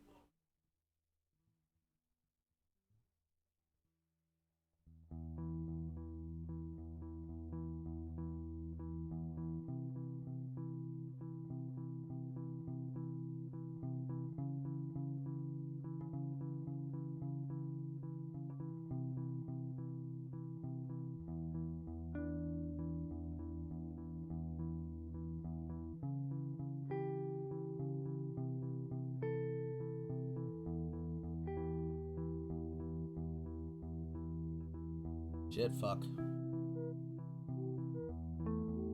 I had it, and then I forgot that I was supposed to walk up. And that just went in my nose. That was nasty.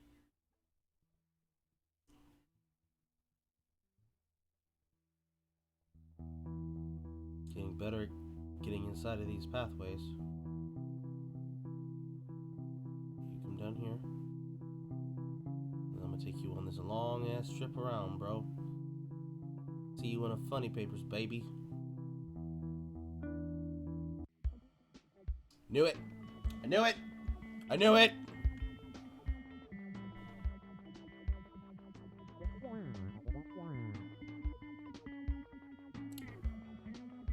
Well, I'm right, I'm right.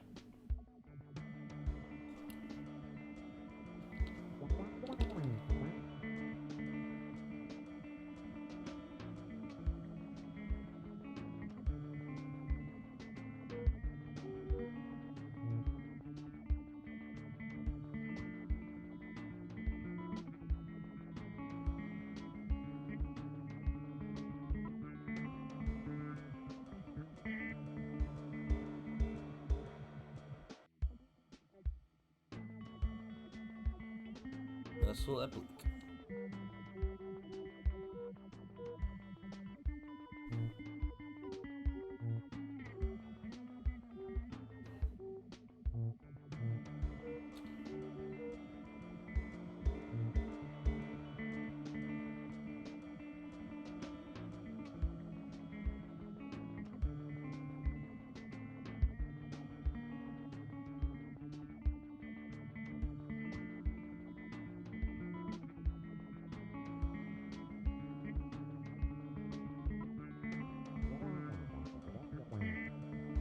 Alright.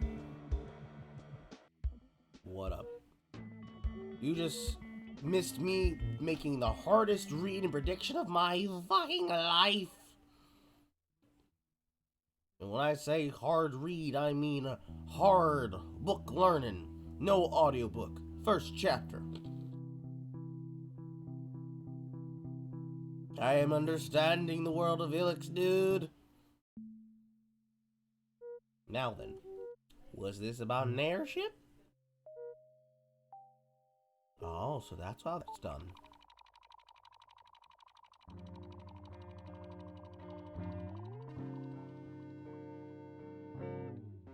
So it's only where that airship point can be connected, yes? No other place and point?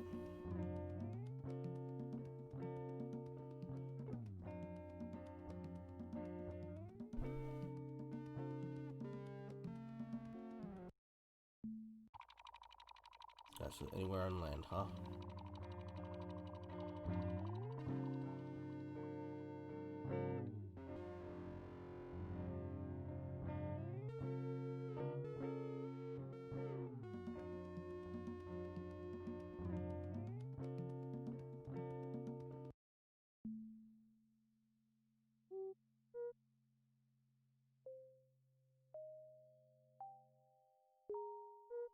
There we go. So you can summon the boat and you can also summon the airship. The mysterious towers summon the airship. What do these circles do?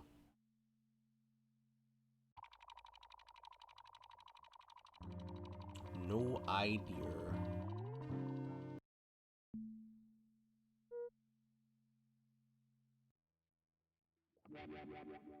Now, we can all find out what this thing does.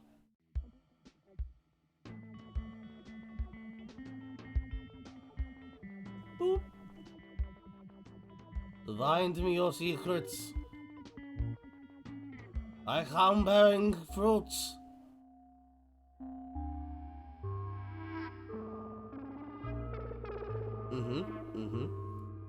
Learned the legend of melting. The ultimate magic. Hot.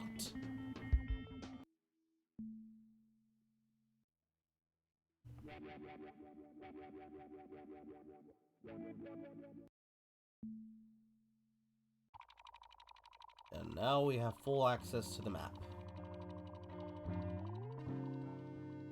First things first.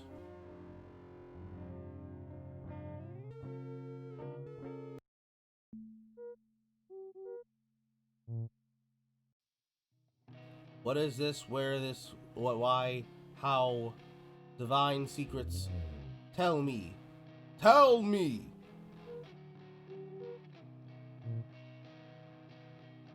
Juice pack. Another TV. Learned illusion form.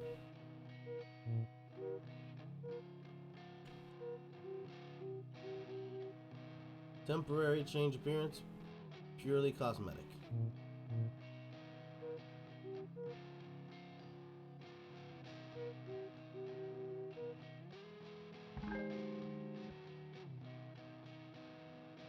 Okay. Sure. The contents of the toilet are not useful indeed. I agree. Now,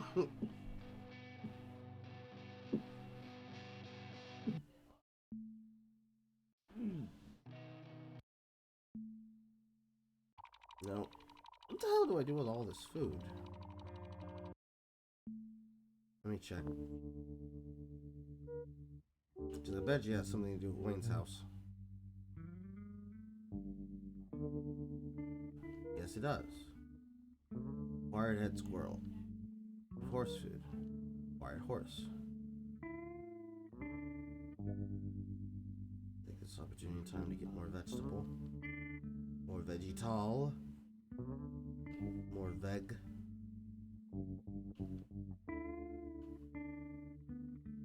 Aha.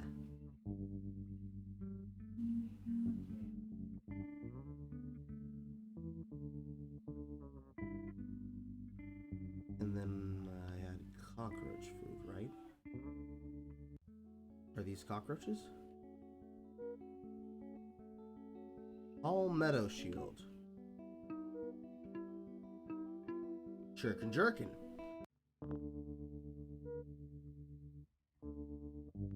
Think of what our brain senses.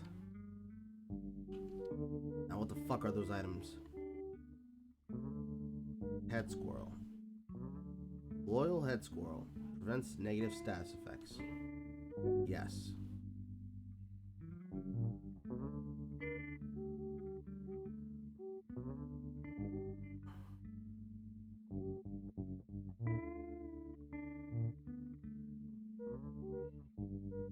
Then horse. Increases chance of preemptive attack. Raises mightiness by 20. Palmetto buckler is immune to poison. So we give that.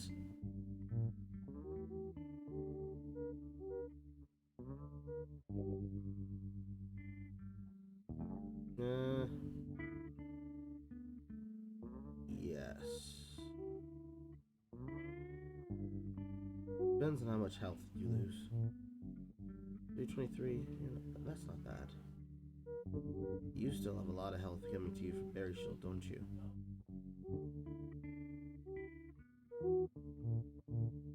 Yeah, you do. And that's part of the problem that I was talking about with the meat. You don't have to cash the meat in. You can go with the base level of people's health values if you want. But you have to cash it in at, like, approximately okay decent times. I'm sure there'll be more enemies that'll eventually help me raise his health up. But there's just no reason.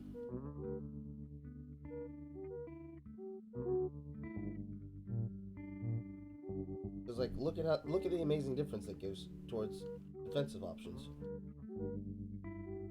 If there's anyone I want to have this, it's him.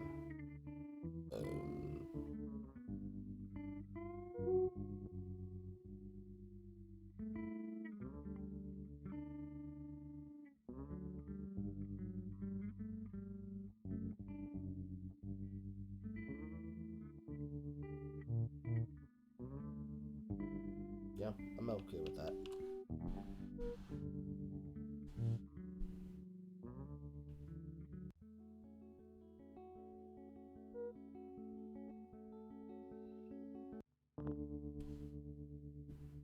Gotta run. No problem. Probably. But probably not. I have to work really hard at work in order to even get close enough to ask for the permission to have Saturdays off if I want to be on the podcast. Because the way that this schedule is run at this job, there is no chance I have to do anything fun unless it happens on my off time.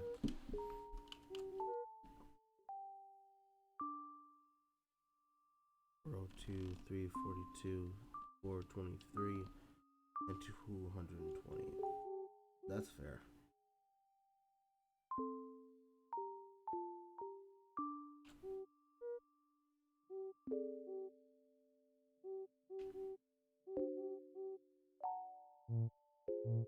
It on me.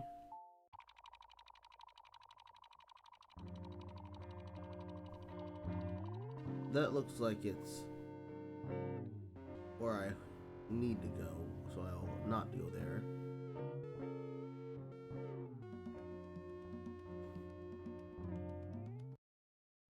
And then here. What is this, party? No, hold on. Reporting members. Oh, I'm wearing sunglasses. This is a band space. Shall I recite the music tutorial? Yes, you will. Use keys 1 through 4 to play notes and key 5 to change style or don't. It's your life. And also course your bandmates to playing their instruments and facing them. Try it.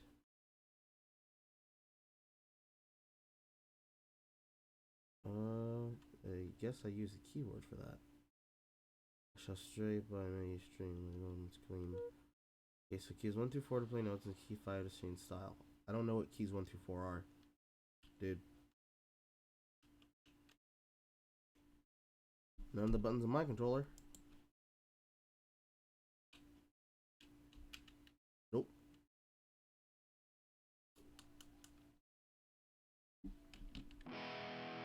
Keyboard.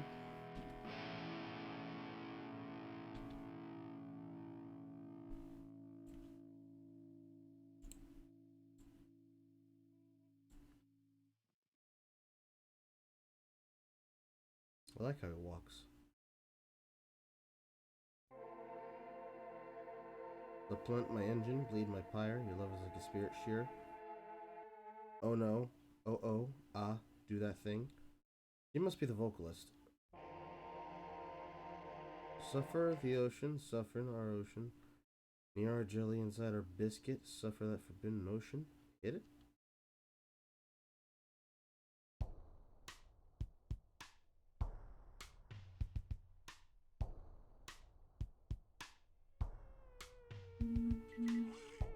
Theremin. Drum kit, vocalist, guitar. Oh, look, another TV.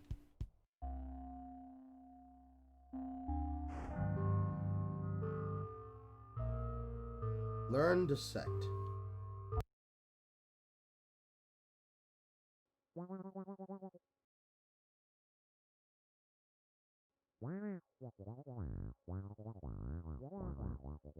Y'all are in the fucking way of this goddamn chest and it bugs me.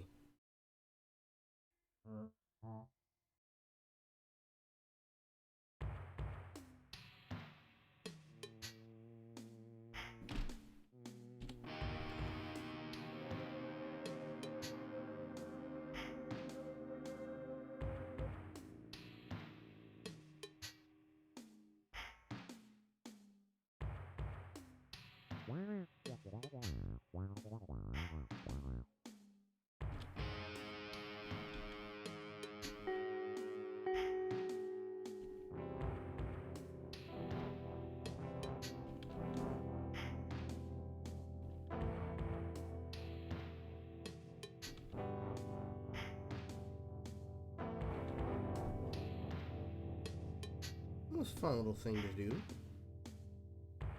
This is what I wanted there.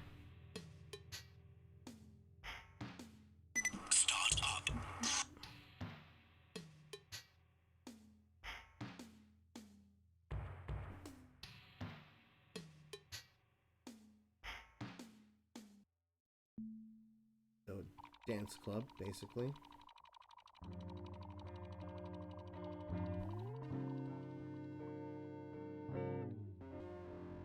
Anything else? This looks nondescript and like it's not important, which tells me there's probably something there.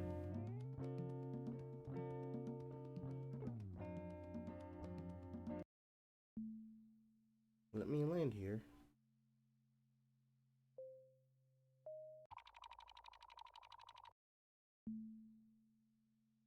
Nothing here either. So unimportant. And this one, sitting the most alone.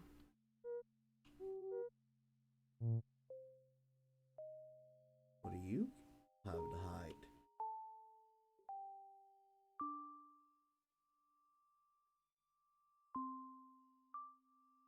Nondescript building of idle stature.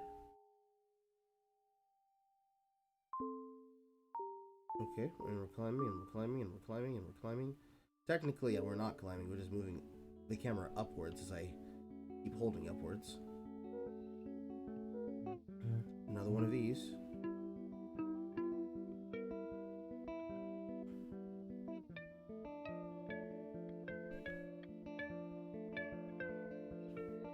I did not read that.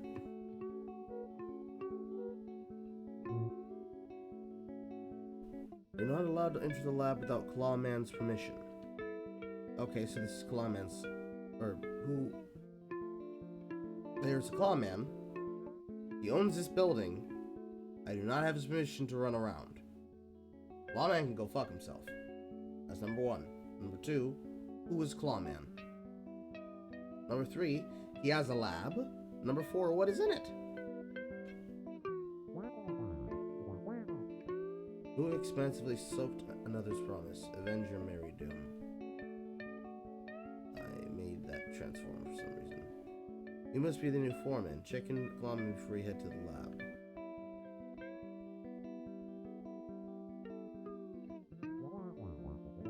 That is just their mirror. So this plays more into the philosophy of what we were being told by this game's story.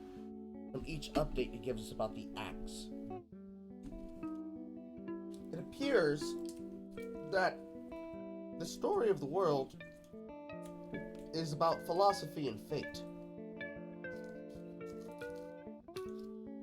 Whoever she is mirrored in the actions of our protagonist, Wayne.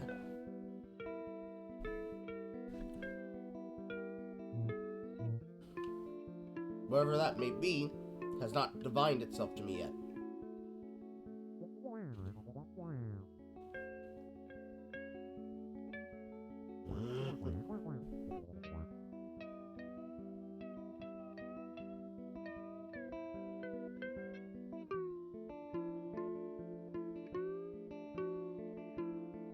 Nice to finally meet you. Just give me the word. You sit yourself in the lab. Government utterly.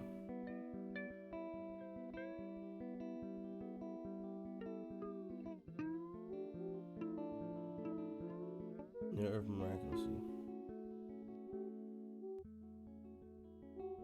Science extrude. So I guess I was never supposed to get the password right, is what you're telling me.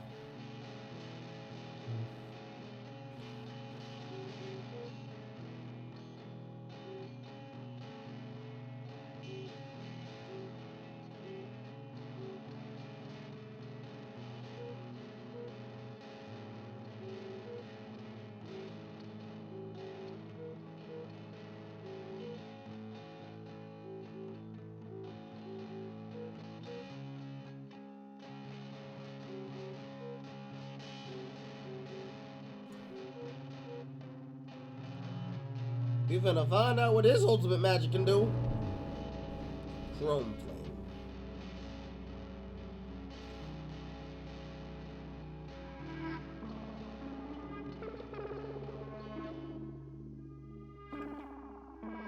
Oh yes, give me that DPS. I love lines. I love lines.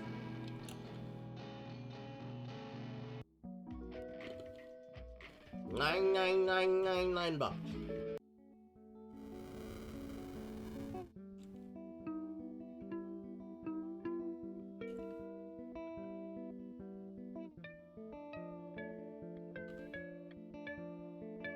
Well, I guess I have his permission to take a shit now.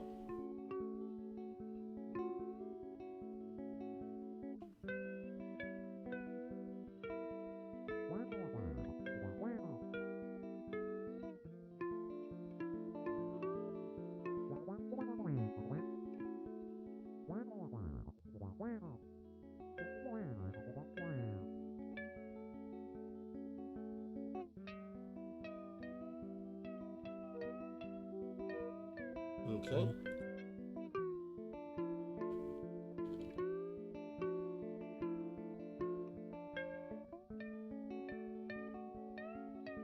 Machines have been very good in the world.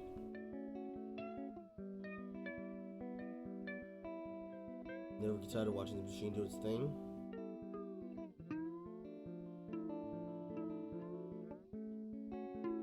Select these specimens for their exceptionally high monetization potential.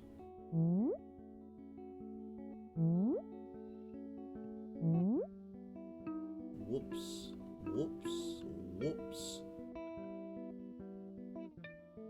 So, what does this machine do?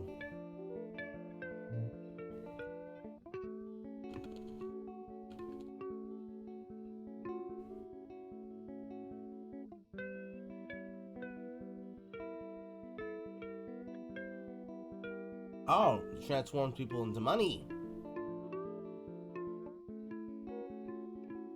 Jesus Christ. Oh, that solves the money problem now, doesn't it?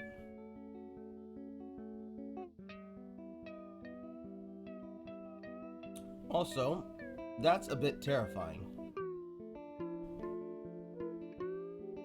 So, in the philosophy of this world, the material is abstract, and abstract is the material.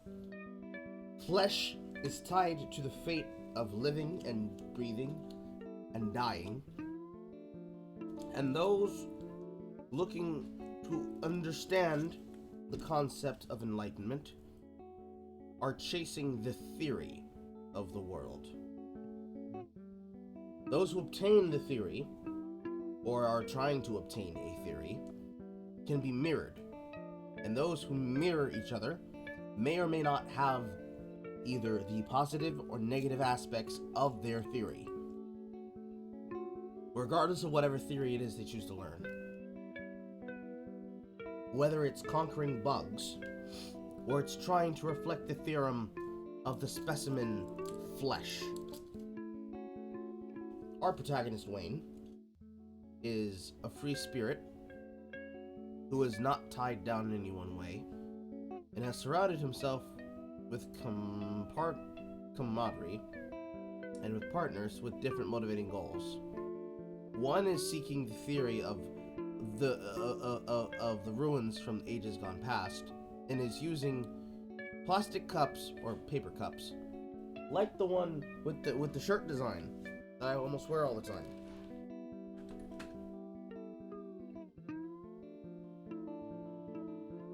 This one.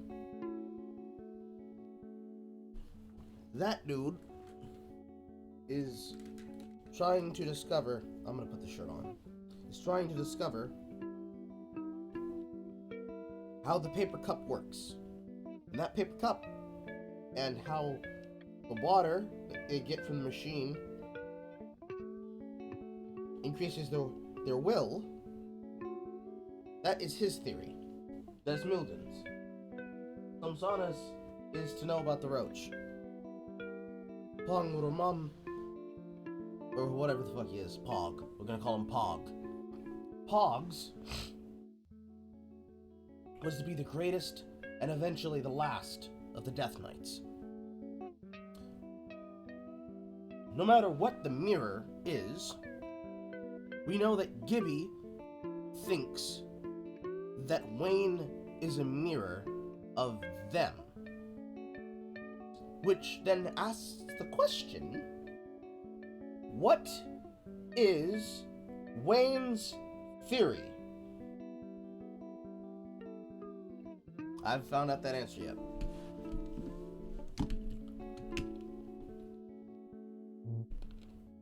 Also, this is a lot of money.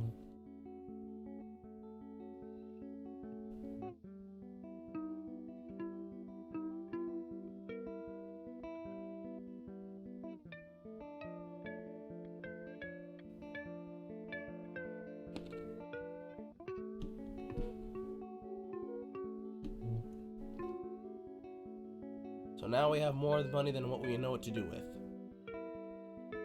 So now we can gear people to our heart's content if we really wanted to.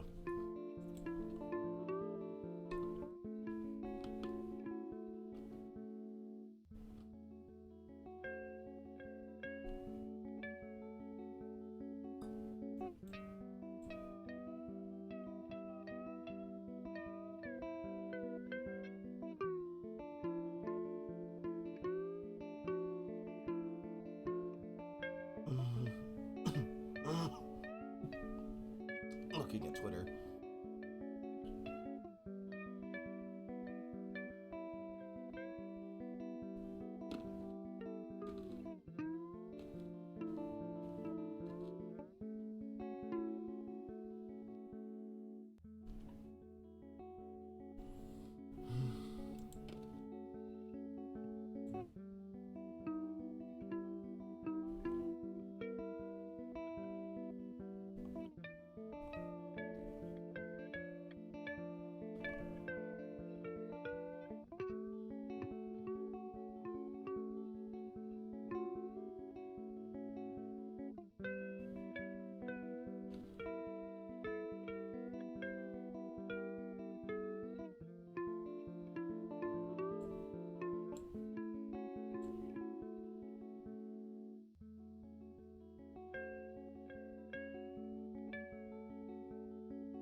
People are being gay nerds in my mentions again.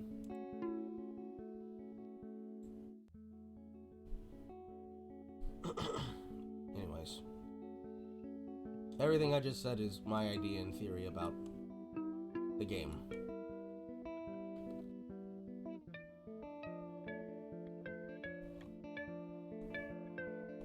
Take it if you leave it if you want.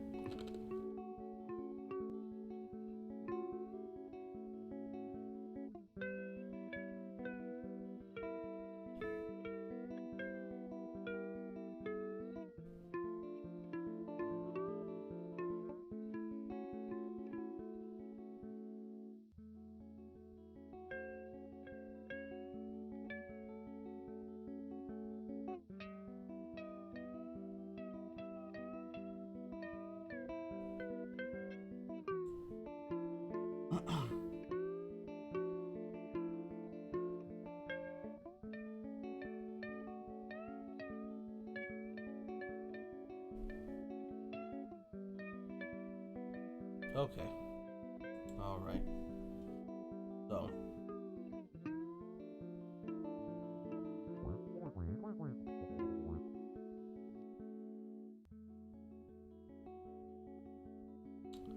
I hope and imagine that I got that money for reasons that I will need. And that it wasn't just because I wanted to throw a lot of money at the player.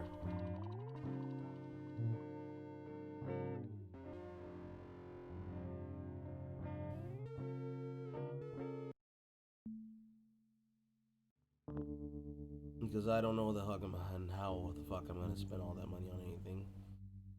If I spend it on anything that's not healing.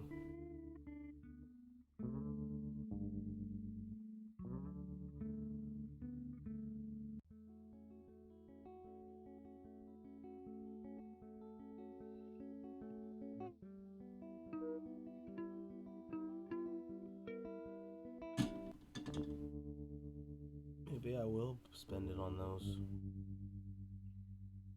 Kept asking myself, why does the game want me to spend so much money on dynamite? I guess that's the answer. And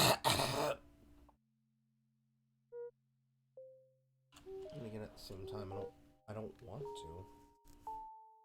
It sounds dumb.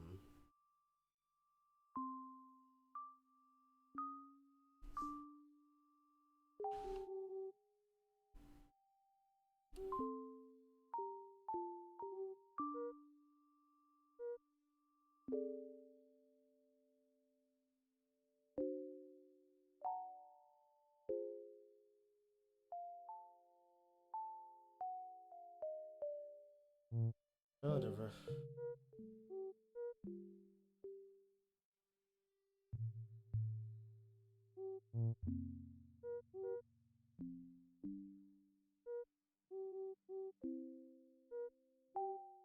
There's still the problem of that other jerkin.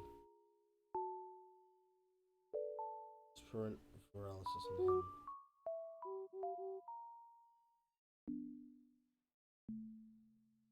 Still have this parasite crystal.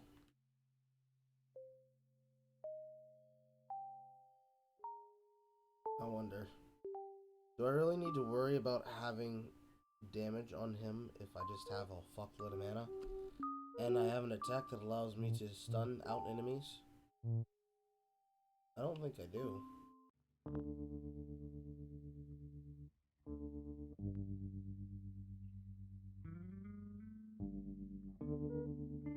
Because in this situation,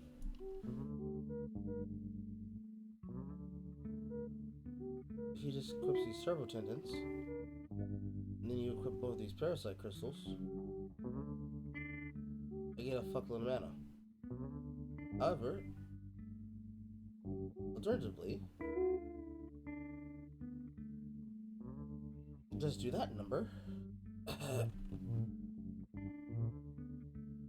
and I get to have more mana in general. I like this.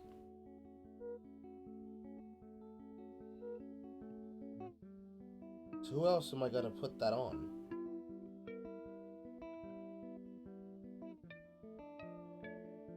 Because the only other alternative is that I give him both crystals.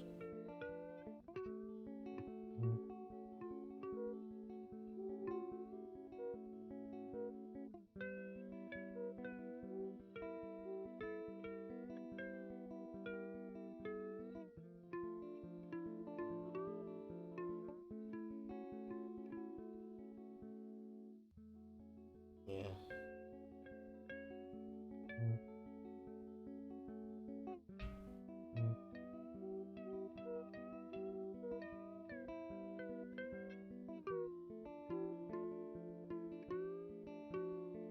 I think I'm gonna go buy them more. I think I'm gonna have them all dual wield.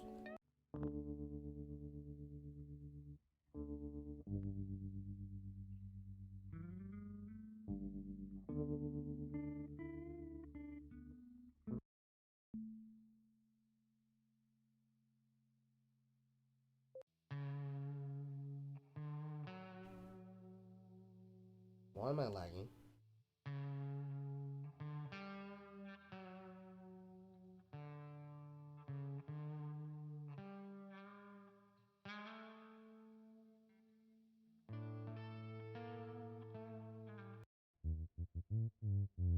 I'm just gonna need a fork.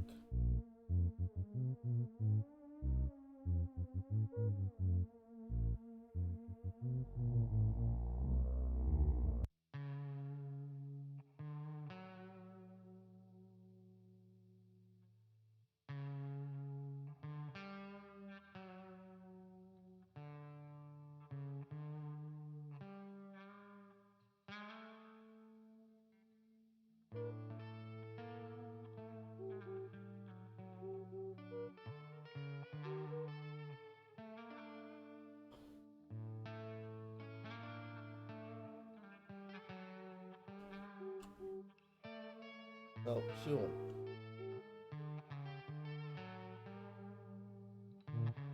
She'll keep that. But yeah, everybody else should dual wield. I think. Oh, actually...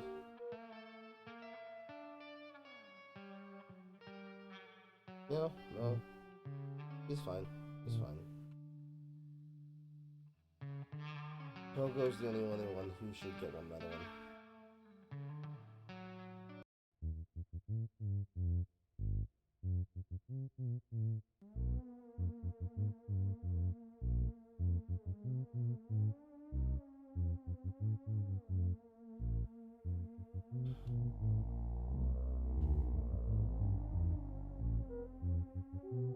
Let's buy one of these.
So, Juju comes off him. Gets the second instrument. Flips a fork. So the only other way would be this. And no. And then that gives him enough mana to be able to cast the spell too.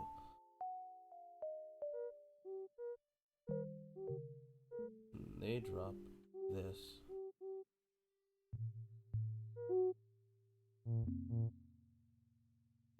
Yes.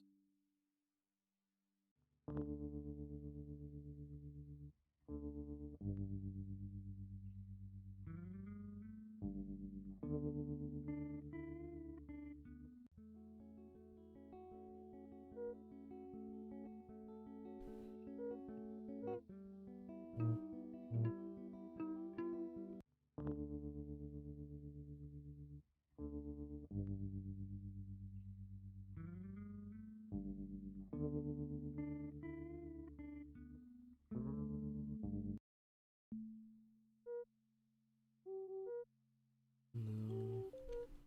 That should be all good, right?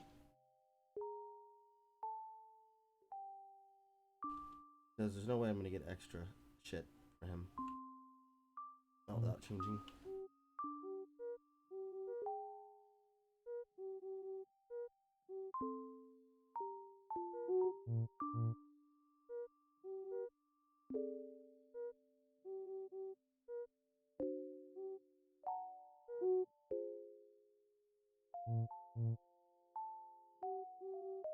$150. That's what Pongo's health comes down to. $150 without it. That's painful. But we're gonna see if we can make it work. It probably won't. I'll probably have to re-equip his thing. But hey, experimentation never hurt nobody.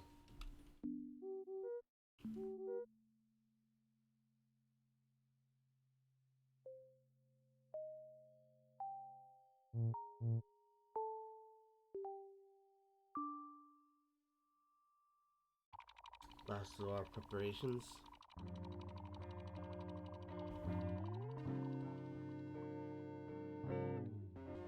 We have gone everywhere now, yeah?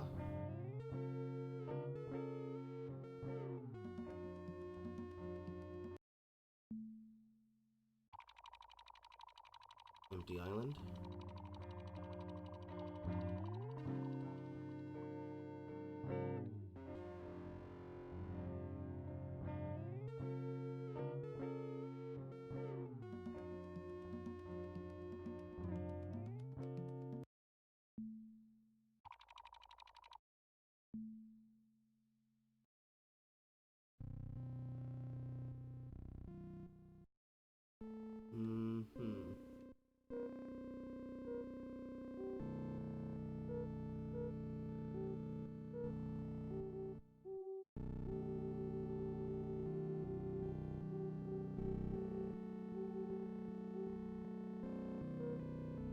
go.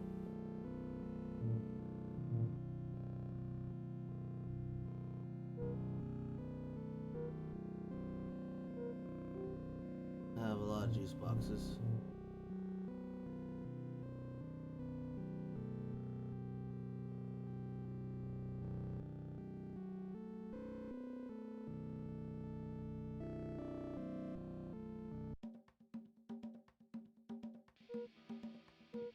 We're just gonna kill all y'all now.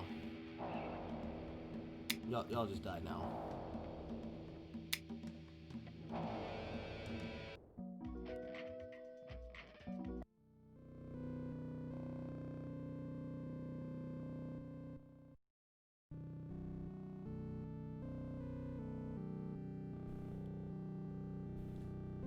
And we're on the moon, right? Is that where we are now? Moon Palace? Looks like it. You're just kind of lurking? No problem, dude.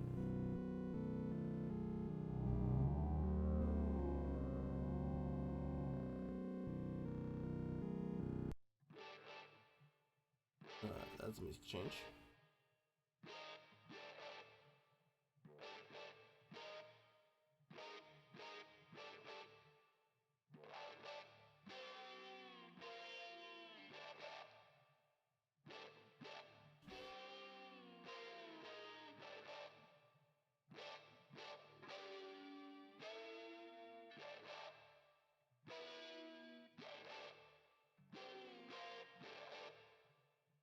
Trying to interact with anything I can. It doesn't look like any of this is interactable.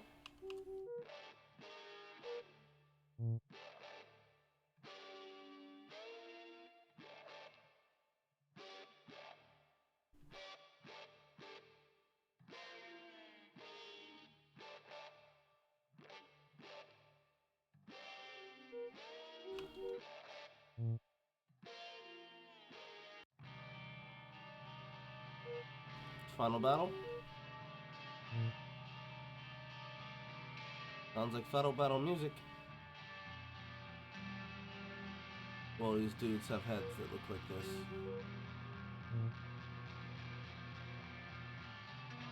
Entering the powers is ruin, even though I'll be destroyed. I accidentally crushed them. Simmery Axe.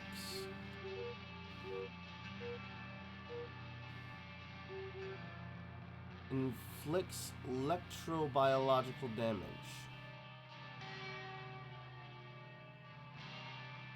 Fuck if I know what that means. But I should be able to drop one of these forks. And pick up his CPS.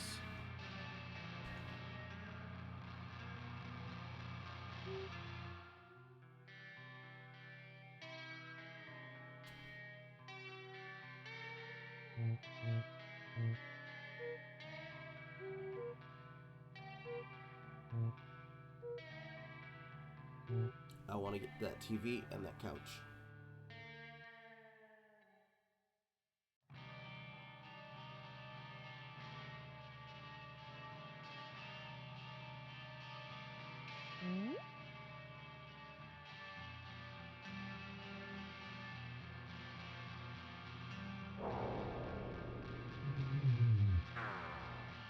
I guess I'm just killing them outright because I know the secret spell, or because I equipped the axe. I don't know which one, but this is very, very, very exciting and fun. Oh boy. It certainly does feel like a JRPG now. We had the boat, we had the airship, we had the spaceship.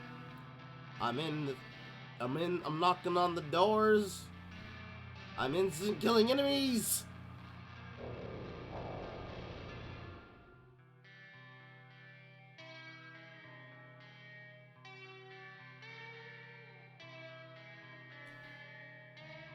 Ah, man.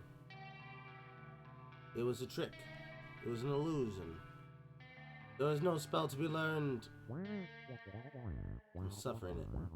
Me too, bro. Wandering worlds, domiciles will suffer his his like truth.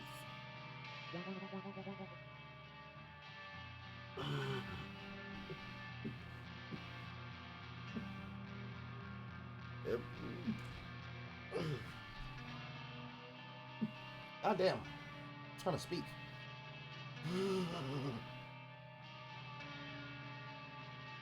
The beast's tyranny may thrum, so promises like indulges a luxury. Wait. Their beast's tyranny may thrums promises like indulges a... Yeah. So this character is speaking like he's fucking drunk. Or stoned. Has to be, because that's the only way that that dialogue works.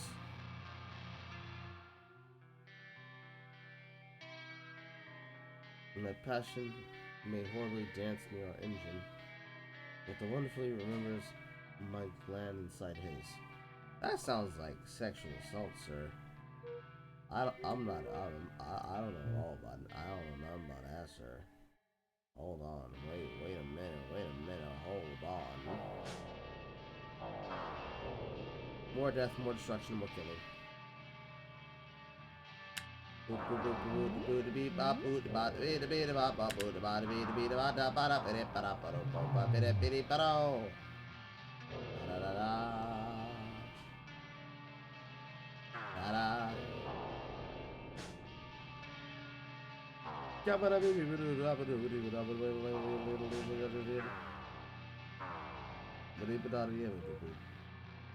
I'm not taking any damage, am I? No. I'm a sky man, skibidi with a bottle book, boo. A bottle book, skibidi with a bottle book, bottle book, bottle book, skibidi with a bottle book, bottle book, skibidi with a bottle book.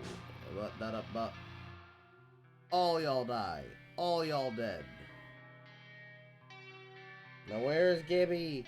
I want Gibby. Give me Gibby.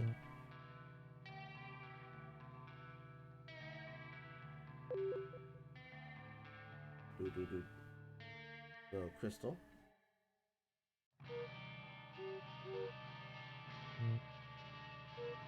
Actually, let's make 2 saves.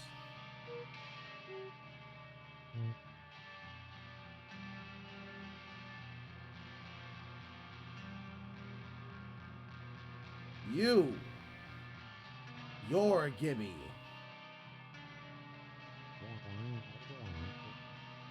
You gotta watch me. Yes, I do. My wheels will render your engines until you beg me to stretch. My wheels will render your engines until you beg me to stretch.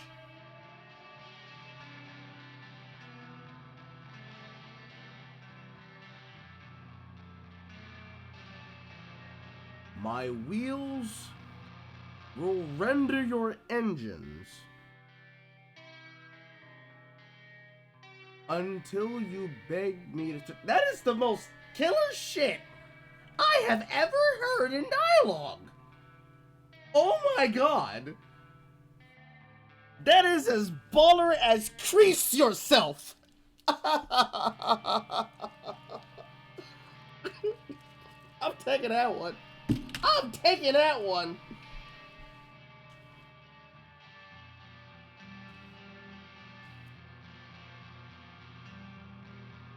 He's doing the same thing here too. Now, stretch thine liquid season. It is like the last time you will. Oh god. I'm imagining his voice doing that now. Oh no!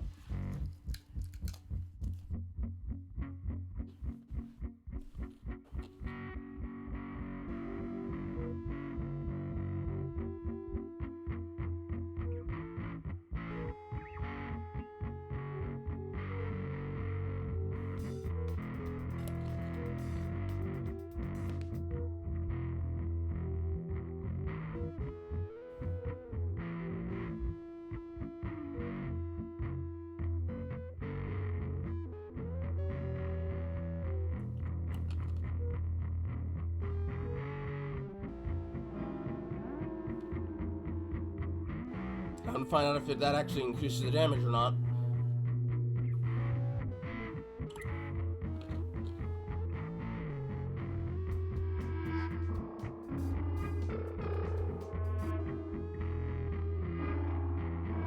Lane.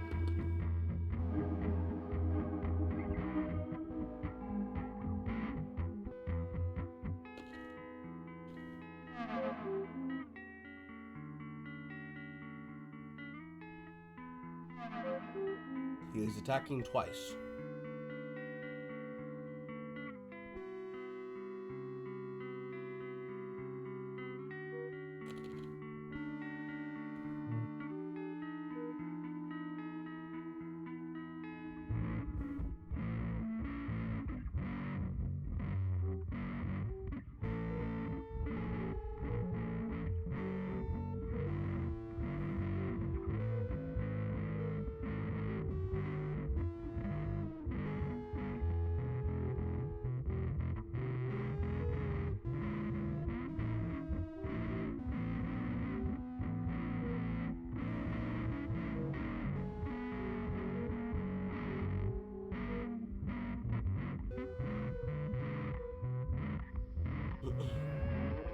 I'm gonna throw space shurikens at his face.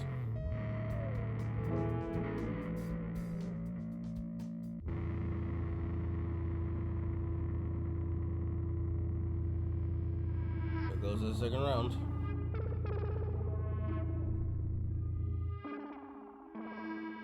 Battle statue is now dead. Great speed.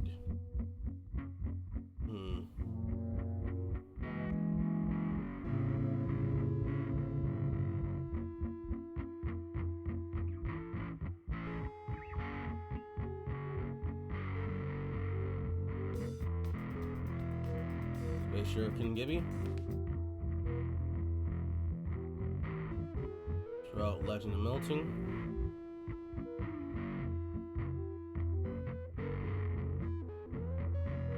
I'm gonna give Wayne one of those.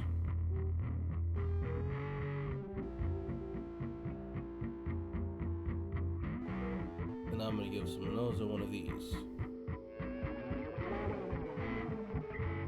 Oh, he's already dead. Kappa!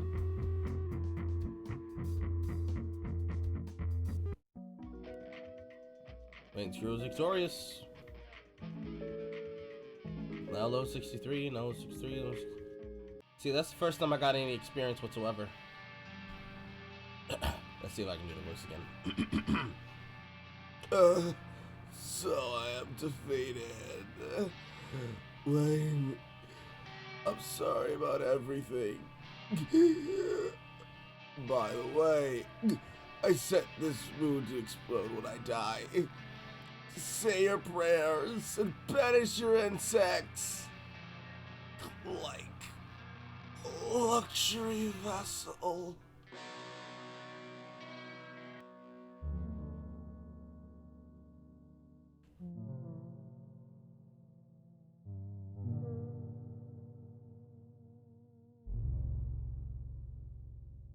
And so we run, and so we run, and so we run.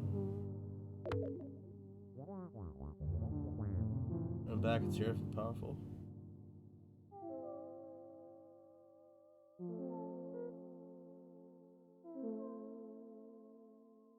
Flash 303 of the 303 of the 303. Will of exclamation, exclamation, exclamation, exclamation. Da da da da. Ectoplasms.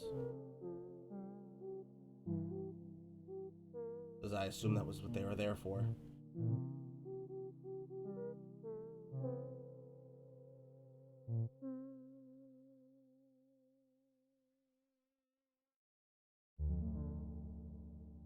Everything's exploding. The ship gets off of the moon. Did everybody go back in one piece?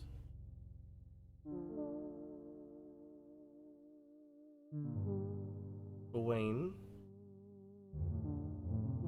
Nodulus, woozily adrift, hydrates the apparel aside the televised ocean grain. In the sounds, Radiance destroys miraculously, yet doth your microcosm consider above apparels. So ends the tales of sentimental oceans, who sought to roll and sort of greatly witnessed my small engine.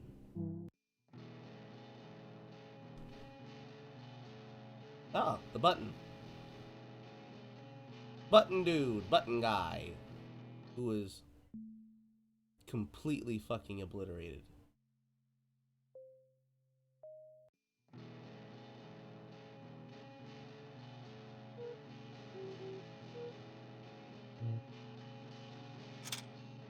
The end. Ah, so that's what he was there for. Aha.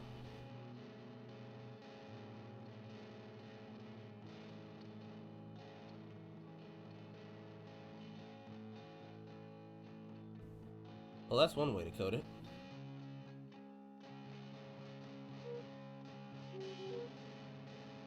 $60 billion to gazillion, jillion, manillion bucks. Okay. The end. The end. The end.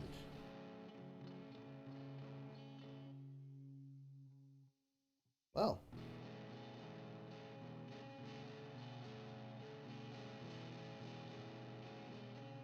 I would not say 10 out of 10. I'll say 8 out of 10.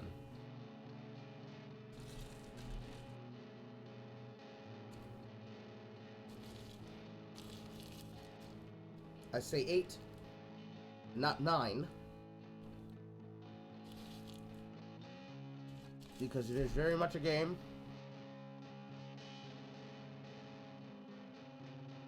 Deserves to be recognized for what it is. And that's the only standard that matters.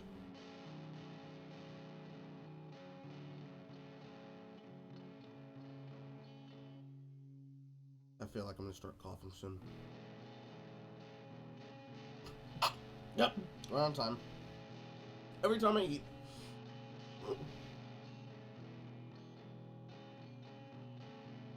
It wasn't perfect.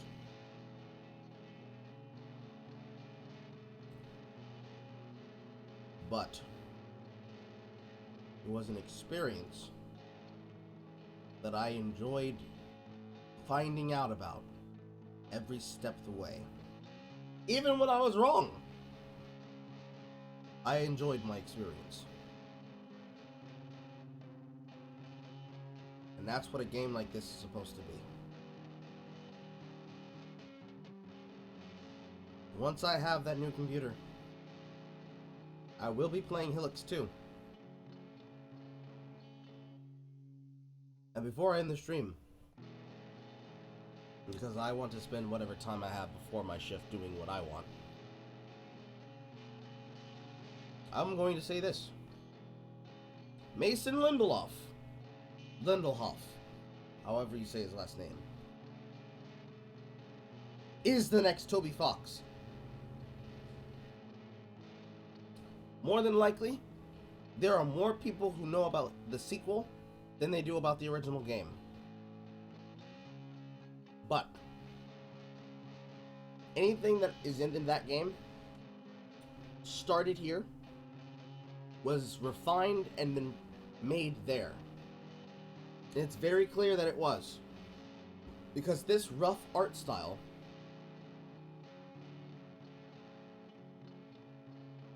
is technically the exact same shit as what was in Undertale. And not specifically just Undertale, but the 11 gajillion billion things that Toby Fox did before that. This reminds me of the other game that's being compared to on that level for it, and that was Everwood. And Everwood's not out yet. Same shit. I look forward to it. If anything, I look forward to the artist that Matheson is working with, who made his music to make an album. I'll listen to that shit. I already listened to the Hylics 2 album already. Now I will definitely be listening to Hylics 1. If anything, Olivia might like it. Alright. I'm gonna take a nap now. Goodbye, you gay nerds. I'll see you in, I don't know when. Maybe tomorrow. Good night, everybody. Or good day. Or good evening. Good noon. Goodbye.